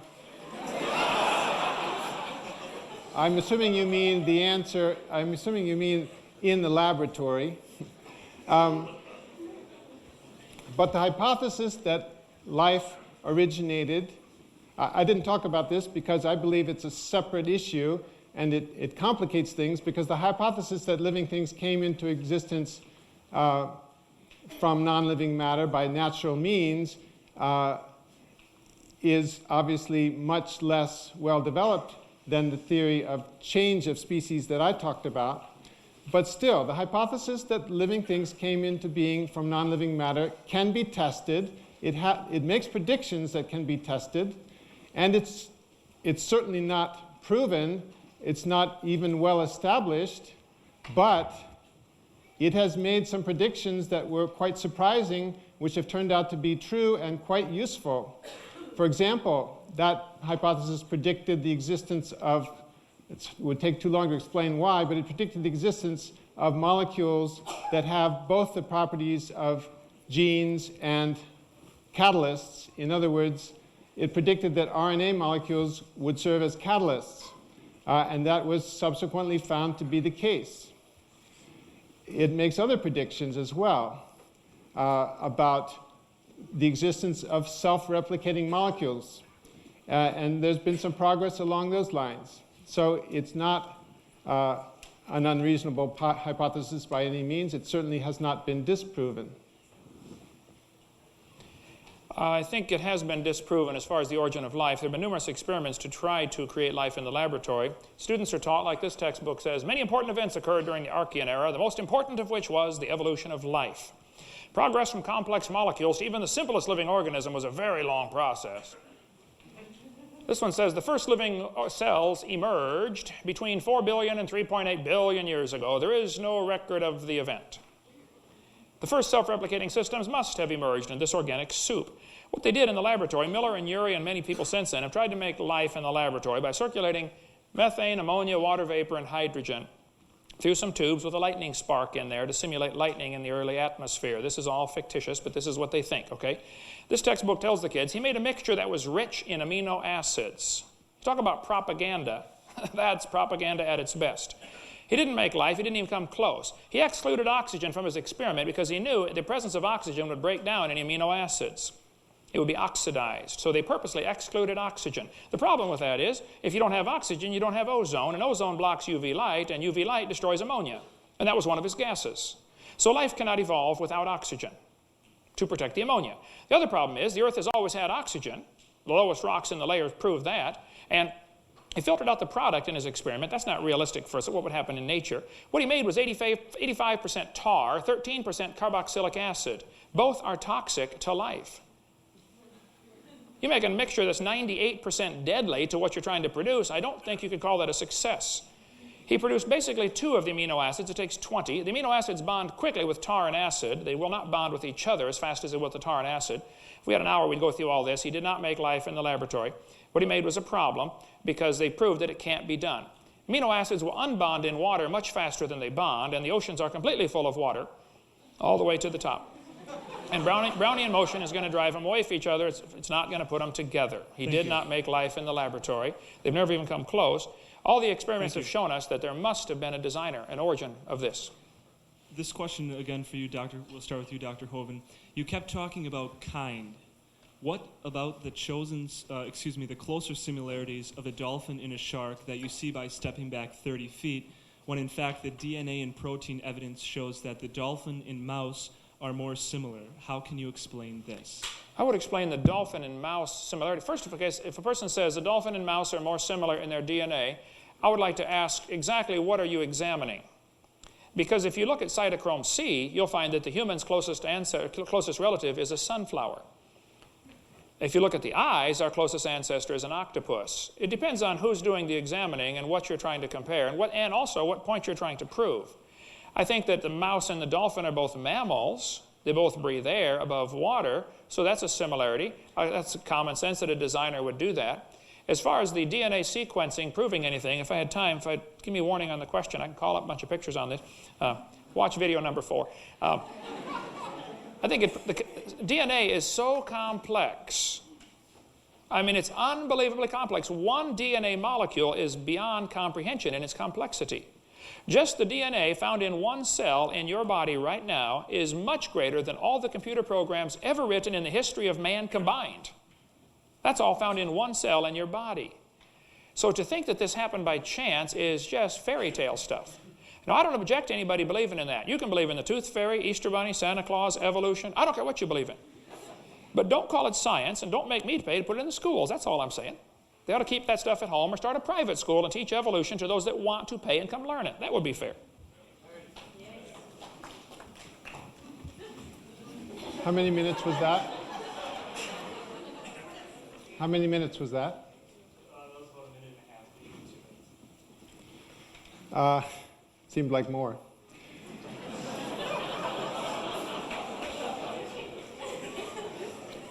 Okay, DNA similarity is something that can be measured. DNA similarity means you take a long sequence of DNA from one organism and a long sequence from another, and you line them up and you see how many differences there are. It's actually more complicated than that, but there are ways to do it. And you can measure the distance between two DNA molecules as basically the number of changes or mutations that would be necessary to change one into the other. Now, you might be interested to know that apes and humans have DNA where 99 out of every 100 subunits of the DNA are the same. Now, it would be interesting to ask Dr.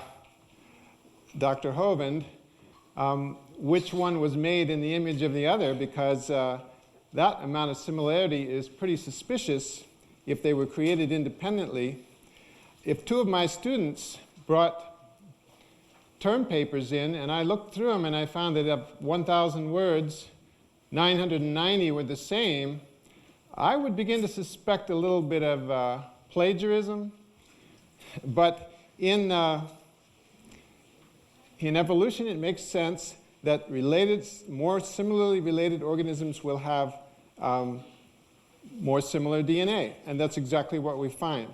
And it's consistent across all the parts of the DNA. Now, I don't know what he was saying about cytochrome C of sunflowers and humans. That sounds like it's at odds with everything I've read. The octopus eye is not at all similar to the human eye.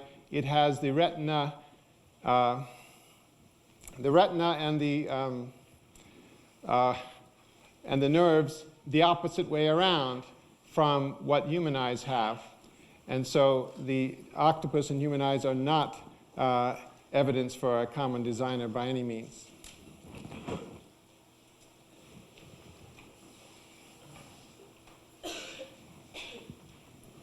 Thank you. I will start again with you, Dr. Paulson. How do you explain the relationship of apes and humans to the Neanderthals? Isn't it true that living things evolve to meet their ecosystem? Organisms can evolve from rocks, but live by constant chemical reactions. Could you repeat that? Yeah, please. Sure. How do you explain the relationship of apes and humans to the Neanderthals? Isn't it true that living things evolve to meet their ecosystem? Organisms can't evolve from rocks, but live by constant chemical reactions. Well, there's 3 questions there. Do I get 6 minutes? Go ahead. I'll just take 2, because the second 2 don't make much sense. Actually, the first one, apes and humans and Neanderthals. Neanderthals, as far as I'm aware, are an ancient form of human being, probably still Homo sapiens, that is really very similar to modern man. Mitochondrial DNA from Neanderthals has been studied, taken from the bones of Neanderthals, and there's about 4 times, I think it's like 4 or 5 times as much difference between the Neanderthals and modern humans as between different groups of modern humans. So the idea is that they were a group that diverged from the main line that led to modern humans some hundreds of thousands of years ago.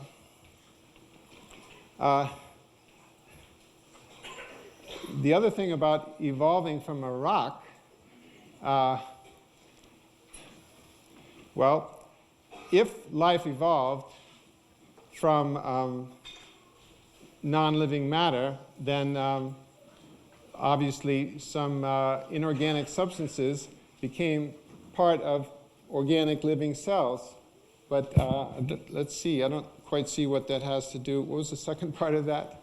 The rock and the constant chemical reactions or something? I think I'll just leave that one. I confess I don't understand the question either. I do understand a good part of it. As far as humans and Neanderthals, I think the evidence indicates, even though Neanderthals are presented as part of the evolutionary chain in the typical textbook, the evidence from the Neanderthals is that they are just human. They're within the range of humans. The 4% difference that he mentioned is certainly still within the range of humans. Dr. Cuazzo has written a fascinating book on this called Buried Alive. He was one of the few men to actually go study the actual bones. Most people, when they study fossils and learn about evolution, they get to study a copy of the fossil, a casting or a replica. You ought to read this book, Buried Alive. You can get it through my ministry or get it through him. He lives in New Jersey. I can get you his phone number if you want. Call him, ask him any questions directly. He's a dentist. He studied Neanderthals very thoroughly and wrote this very conclusive book about it and said, folks, they're just a human, that most of them had acromegaly, excessive secretion of growth hormone in old age. The bones in the forehead start to get thicker. When a person passes 80 or 90 years of age, the forehead starts to thicken, gets thick-headed. And he's thinking these people are probably over 100, and they develop slower. He found much evidence of slower, delayed maturation. Today, people mature and are able to produce children when they're 12 and 13. These are probably more like 16 or 18 or 20, delayed maturation. And it's just a fascinating book answering about the Neanderthals. As far as humans or anything coming from a rock, that's my whole point. It didn't happen. But ultimately, if you boil away the big words, the evolutionist has to believe we came from a rock 4.6 billion years ago. I mean, there's no way out of the argument. That's what they believe. They keep trying to hide and say, well, we're only talking about living organisms evolving. Well, then get the rest of the stuff out of the books. Join me. Help me get that stuff out of there. That'd be a good cause. All right, thank you. We have 10 minutes remaining in our question and answer session, and we'd like to take the opportunity for each doctor to present a question to the other and then allow them 2 minutes to respond to that. So we'll start with Dr. Paulson if you'd like to ask Dr. Hovind a question.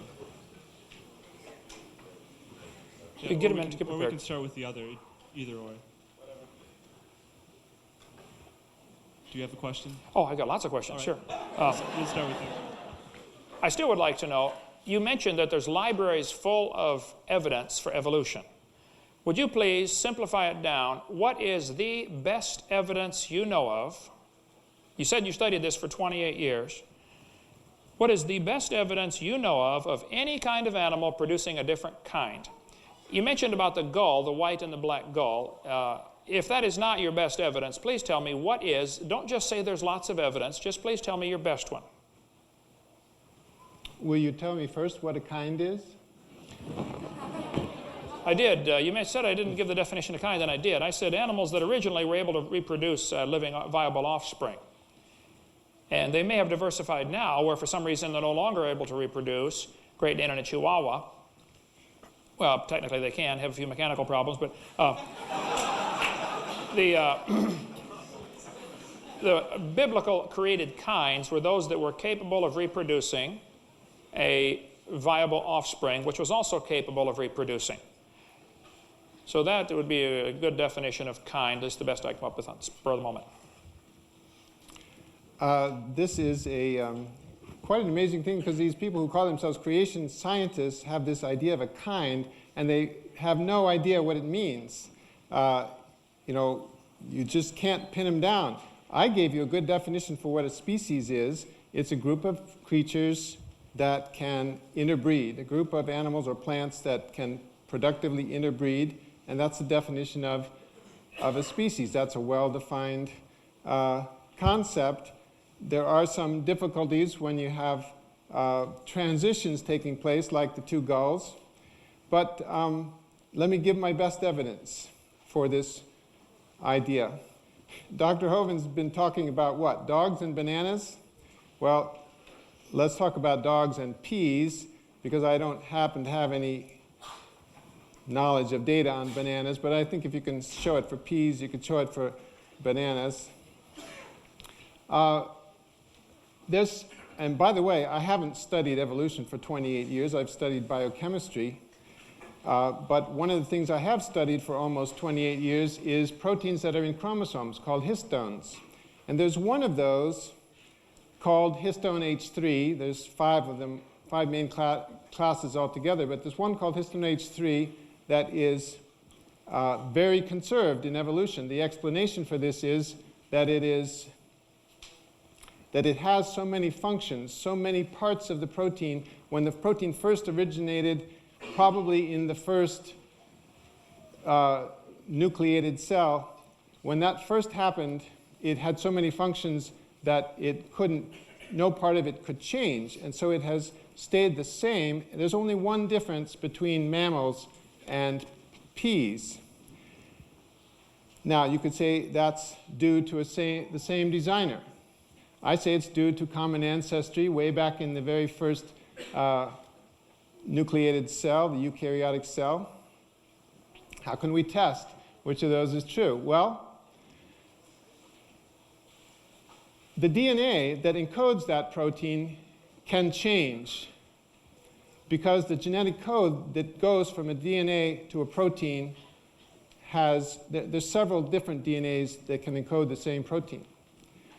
So evolution would predict that if you looked at the DNA, even though all organisms, from plants to mammals and everything in between, has almost identical histone H3, you would predict that when you look at the DNA and the similarities in the genes of the histone H3 gene, you would come up with a family tree like the ones I showed you before, and that is what we find. If those were all created, you would predict that one of two things should happen. Either the creator would, if the proteins are all the same, why wouldn't the creator make all the DNAs the same? Well, might just choose the codons from the genetic code to use at random, and then there would be no relationship between the DNAs at all. Or they might be chosen so that the same DNA was used in all cases. But you certainly would not predict the pattern that's actually seen. And that, to me, I mean, I never formally studied evolution, but I started out as a biochemist and learning about these proteins. And that sort of thing, to me, is so convincing of common ancestry that it wouldn't matter if there were fossils or not. Okay, Dr. Paulson. Okay. We just got 5 minutes left, and that would give your opportunity for a question to Dr. Hovind. Okay, I guess I'd like to pin Dr. Hovind down one more time on the idea of what predictions his hypothesis makes. And I'd like him to share with us one prediction that the hypothesis of creation makes, hypothesis of creationism 6,000 years ago and all that. One prediction that would distinguish it from evolution, one case where it makes a different prediction, and secondly, a prediction by which it could conceivably be falsified. Well, you kind of did what that other guy did. You asked about 5 questions. Just give me one. Narrow that down to one for me. Can you try it one more time? Because I only got 5 minutes to answer this. Pick one. Which one do you like the worst? Just show me a prediction that distinguishes creationism from evolution. Creation predicts that animals will bring forth after their kind. And if you look around the world in all the breeding experiments and accidents, that's all we're seeing, is they're bringing forth after their kind. I gave you my predictions. There's going to be animals that produce after their kind and plants that produce after their kind. There will be no intermediates between basic kinds. I gave you a definition of kind, capable of reproducing. Your definition of species was interesting, that is similar to my definition of kind, animals capable of reproducing, and yet a dog and a wolf are different species. But they can interbreed, so you don't have a good definition of species, I don't think either. And again, we're arguing back to between micro and macro. Where's the border line? That's what the whole argument is about here. Where's the line between micro and macroevolution? I don't know exactly the definition of all the kinds, but I think the vast majority are pretty obvious, and a 3-year-old can tell you that a banana and a dog are a different kind of animal. So my prediction would be that animals would only be observed to bring forth after their kind, and that fossils we would find would be similar to living fossils today, living animals today, or plants, and that there will be no evidence whatsoever in the living world or in the dead world of anything in between basic kinds of animals. That's what I predict based upon the creation model, and we have yet to see any evidence to the contrary of that. I predict, for one thing, fossils don't form very readily. Millions of buffalo were slaughtered out west in the last few hundred years. I defy you to go find one fossilized buffalo. The existence of fossils, period, is very good evidence of a flood. Soft-bodied animals like worms and jellyfish are found fossilized. Had to be buried instantly. They'd have been decayed or scavenged in a few, in a few moments down in the ocean, in the real world. So the existence of fossils in twisted, contorted positions and disarticulated fossils where they rotted for a few months and then were finally buried in giant piles of bones. We covered that in video number 6 of my series about all the fossil graveyards, are such powerful proof for a flood. So I gave you my predictions that we'll find animals that only produce after their kind in the living, and we won't find fossils of anything in between. And we'll find zillions of fossils buried in the ground. As far as something that would falsify that, well, then the opposite. If we don't find any fossils buried in the ground, then probably that's good evidence there wasn't a flood. If we find animals regularly producing different kinds other than themselves, wildly different kinds, that are also capable of reproducing, that would be good evidence. That would falsify the creation theory. And yet I'd like to see those. There is none of that. There's no evidence for that.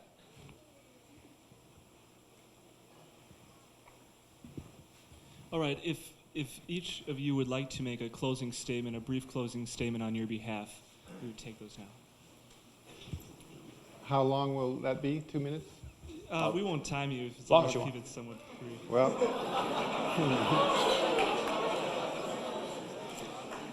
in that case, I'm glad I'm going first.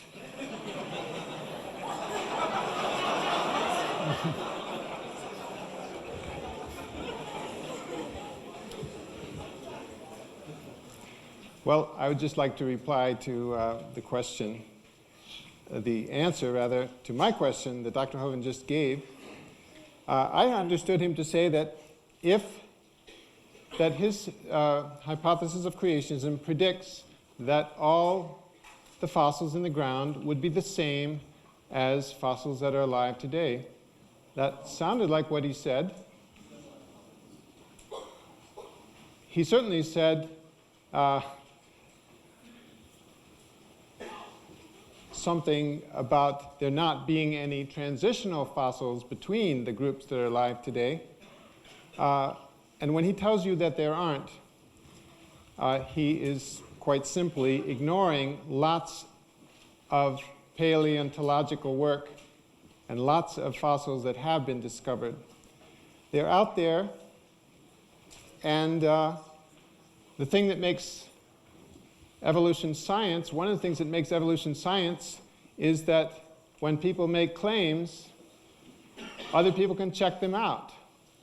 Those fossils are there in museums and laboratories, so people can check them from themselves. And they are some that are clearly transitional. So that would tend to disprove creationism, if that's a really firm prediction of it, that those shouldn't exist. He also says that creationism predicts that there should be zillions of fossils. Well, he hasn't answered my point about there being too many fossils.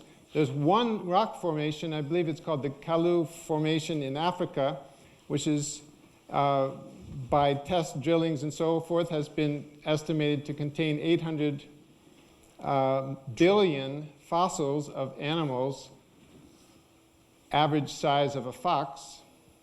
Now, you can calculate out that even if the entire Earth was land, there would still be 7 of those creatures per acre. And that's just from one rock formation in Africa. If one examines all these things that creationists say about all the fossils forming in the flood and so forth, and follows them to their logical conclusion, which they don't, you come to lots of absurdities. And that, to my mind, shows that it is not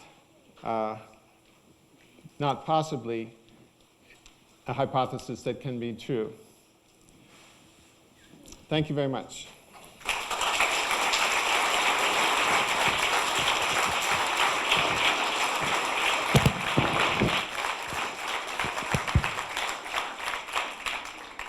Well, thank you so much, Dr. Paulson, for coming. I will have to say it is very difficult to find opponents for debates on this topic.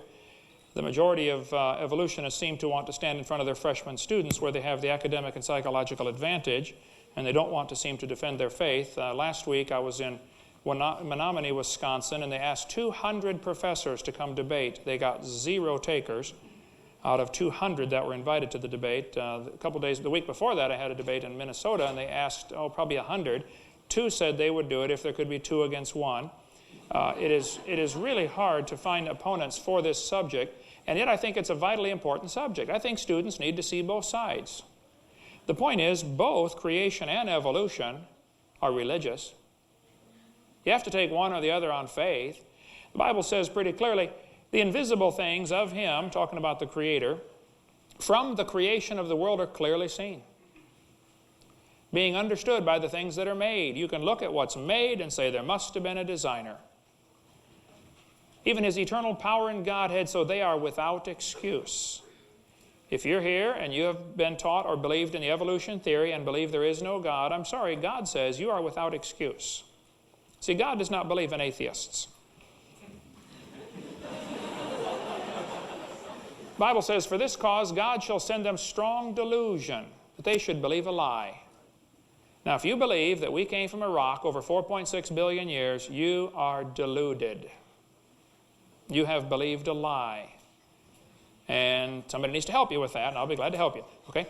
See, if creation is true, then there's a creator, obviously. If evolution is true, there is no creator, or there is not a creator who does it like He said He did in the Bible. If creation is true, there are rules, standards, right and wrong. If evolution is true, there are no rules. Please explain to me, what is sin? What is wrong? If evolution is true, how do you decide right from wrong? I had a kid tell me one time he was an atheist, so I asked him the question, how do you determine right from wrong?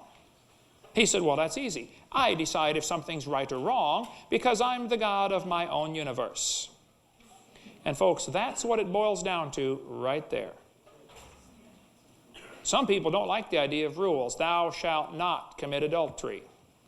Thou shalt not steal. They don't like those rules. And so they'd rather choose a theory that says we came from a rock rather than accept the consequences of having some rules on their life. So since the kid told me he decides right from wrong, because he's the God of his own universe, I said, well, I'm glad to hear about that, son, because I'm going to shoot you in 5 minutes. He said, you can't do that. I said, oh, yeah, I can. I'm the God of my own universe, and I decided it's fine for me to shoot you. Now think about it. If evolution is true, how do you determine right from wrong? If creation is true, there's a purpose to life. God made you. He loves you. He wants you to come to heaven. If evolution is true, there's no real purpose to life. Strongest survive. If it feels good, do it.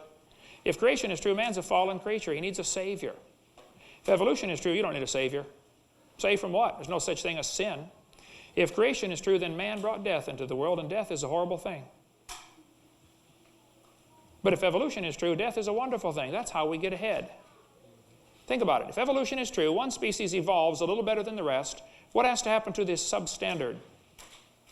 They have to die. See, if evolution is true, Adolf Hitler was right. Wipe out what you consider the substandard and let the superior race, the blonde-haired, blue-eyed Norwegians, and the Germans, Guten Abend, he said, let them take over. They need more living space, right? The superior race. If creation is true, there's an afterlife, not with evolution. If creation is true, you can know the future. I know I'm going to heaven. It's not because I deserve it. Are you kidding? If I get what I deserve, I'm in trouble. But I've been forgiven. If evolution is true, there's no hope of knowing the future. And if you're here and you've been taught in our humanistic school system to believe there is no God, evolution is true, well, I feel sorry for you, okay? You've been brainwashed. You've been lied to. The devil's a liar. The Bible says, He speaketh a lie, he speaketh of his own, for he's a liar and the father of it. I'm convinced, after studying this for a long time, Satan is just using this evolution baloney to lead people to hell. He just wants to destroy your life, that's all. And he's laughing at you for believing in it. I mean, right now, he's laughing at you. You believe what I thought about coming from a rock, huh? Well, have at it, man. Enjoy yourself. The Bible says God is not a man that he should lie. And God, which cannot lie, promised before the world began. God promised he'd save you if you'd ask him. 31 years ago, I said, Lord, I'm a sinner. I've broken your laws. But I believe you died on the cross to save me, and I'd like to ask you to forgive me. And I became God's child. He promised he'd save me, and he did. And that's why I'm going to heaven. It's because of God's promise, not because of my goodness. Closing thoughts. There's no evidence for evolution above the level of kinds. None. There's no evidence that proves the Bible wrong. There had to be a designer. Things are too complex. It stands to reason the designer had a purpose. Why did he design such a complex world? Everything you see. This was laying on the table when I got here. A rubber band. A gum band, an elastic, depending what part of the country you're from. Even a simple thing like this, made of 100% natural products, it would be logical to conclude somebody designed it, and there must have been a purpose. Simple, right? It's simple to decide those kind of things, folks. And when you look at the world, if you're not blinded by this evolutionary theory, you can see there must have been a designer, and he must have had a purpose. Now, if you want to run from that, have at it. Have at it. But you'll stand before him someday and be judged. I don't want that. Closing comments, most important thing to me. I didn't come up here to talk about creation evolution so much, though I want to talk about it. I want to get people going to heaven. When I got on the airplane this morning, my son had surgery 3 days ago. He'd like his daddy home with him. My wife has been in pain for 3.5 months. She'd like her husband home. I travel every week of the year, not because I like being gone from my gorgeous wife and my family, it's because there's a war going on. And I want to bring folks to Jesus, that's all. That's why I do this. Tomorrow morning, I'm speaking at Wildwood Baptist Church in Oshkosh. If you want to come, it's free. We'll have several seminars in the morning and in the evening. None of them will be repeats. We got a lot of videotapes. I don't know if they ended up here or not, but they'll be at the church tomorrow. None of them are copyrighted. You're welcome to get my material, copy it, and then send it back and get your money back.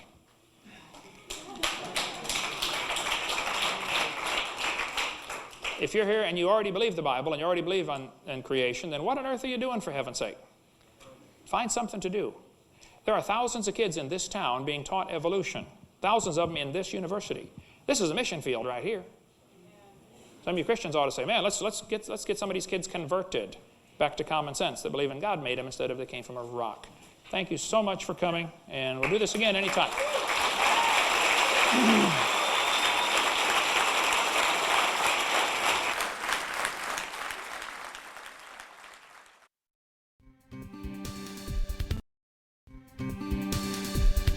Do you want to know more about how to combat the godless theory of evolution? Creation Science Evangelism offers 4 great tools that help strengthen the faith of believers and win the lost to Christ. After 15 years of teaching high school science, Dr. Hovind began Creation Science Evangelism in 1989. We are a ministry that is dedicated to providing tools which will help you combat the evolution philosophy that is destroying the faith of millions every year. The first tool Creation Science offers is their powerful, life-changing video series. Over the last 12 years, well over 1 million videotapes of Dr. Hovind's seminar have circled the globe. They are reaping a harvest of souls for the kingdom of Christ, as well as helping restore the faith of many thousands confused by the evolution propaganda to which they've been subjected. These videos are available in English, Russian, French, Spanish, Japanese, and sign language. The Age of the Earth, first of the 7-part series, teaches that God created the universe about 6,000 years ago in 6 literal days. Could this be true? Can it be scientifically proven that the Earth is not billions of years old? This tape gives solid scientific evidence that the Earth is young and that the Bible is scientifically accurate. How did the environment of the original creation differ from ours today? And how would this allow men to live over 900 years? Can Christians have a good explanation for the existence of dinosaurs? Could some dinosaurs still be alive today? These and many more questions are covered in the 2nd and 3rd part of the series. Evolution has permeated public school textbooks with false and fraudulent information. This video exposes nearly 30 lies commonly found in textbooks. Every public school student, teacher, and school board member needs to watch Part 4 of this series. Find out if you have been lied to in your textbooks. Discover the terrible difference evolutionary beliefs have made in the past as well as in recent history in our video number 5. Dictators throughout time have used their evolution-based philosophies to rationalize their brutal actions. Learn how evolution propaganda is being used today to prepare people for the New World Order. This is just a taste of all the information the 17-hour seminar series has to offer. Also available are college courses that expand on the seminars in great detail. For those who can handle a more confrontational atmosphere, our debate series is just for you. I said, now, Mr. Patterson, if you think the tailbone is vestigial, I, Kent Hovind, will pay to have yours removed. Dr. Hovind has debated a wide range of atheists and evolutionists all over the country, and you're sure to find these 12 debates very exciting. These would be perfect to present to that scientifically minded person who likes to argue their point. Our topical series includes exciting topics like why evolution is stupid, public school presentation, children's video about dinosaurs, the Bible and health, Leviathan, the fire-breathing dragon, and many more. Creation Science also offers a variety of visuals, like the longevity chart, which presents the entire lineage of Adam to Joseph as given in Genesis. It's exciting to see exactly how many generations were alive at the same time. Hundreds of books on a variety of subjects, videos on incredible creatures that defy evolution, t-shirts, fossils, and more. Make Creation Science Evangelism the one-stop shopping center for your creation material needs. Our two websites, www.drdino.com and www.dinosauradventureland.com, provide our second tool for evangelism. drdino.com is packed with lots of information, from charts and graphs to articles and frequently asked questions. This is also where you will find more information on all of the products CSE has to offer. DinosaurAdventureland.com is great for the kids. They can play lots of fun games and see unusual rides and activities located at Dinosaur Adventureland in Pensacola, Florida. Thousands visit our sites regularly to gain insight into God's creation. The third tool available to you is the live seminars conducted by Dr. Hovind and his son Eric. Since 1989, Dr. Hovind has held seminars and debates in hundreds of churches, schools, and universities in 49 states and 30 foreign countries. His fast-paced, illustrated seminars cover diverse topics, such as evidence for a young Earth, how long Adam lived, dinosaurs living with man, where races came from, radiometric dating, and much more. Our fourth tool is the new, exciting Dinosaur Adventureland. Many thousands have come from all across America to visit our museum, creation bookstore, science center, and theme park, where God gets the glory for science. Our unusual swings, rides, and activities each have a science lesson as well as a spiritual lesson. And captivate everyone from age 4 to 94.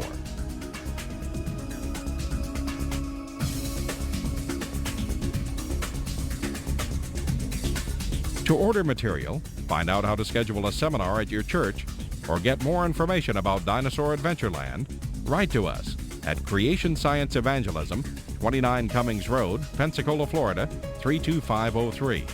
Or call us at 850-479-3466. Or toll free in the U.S., 877-479-3466.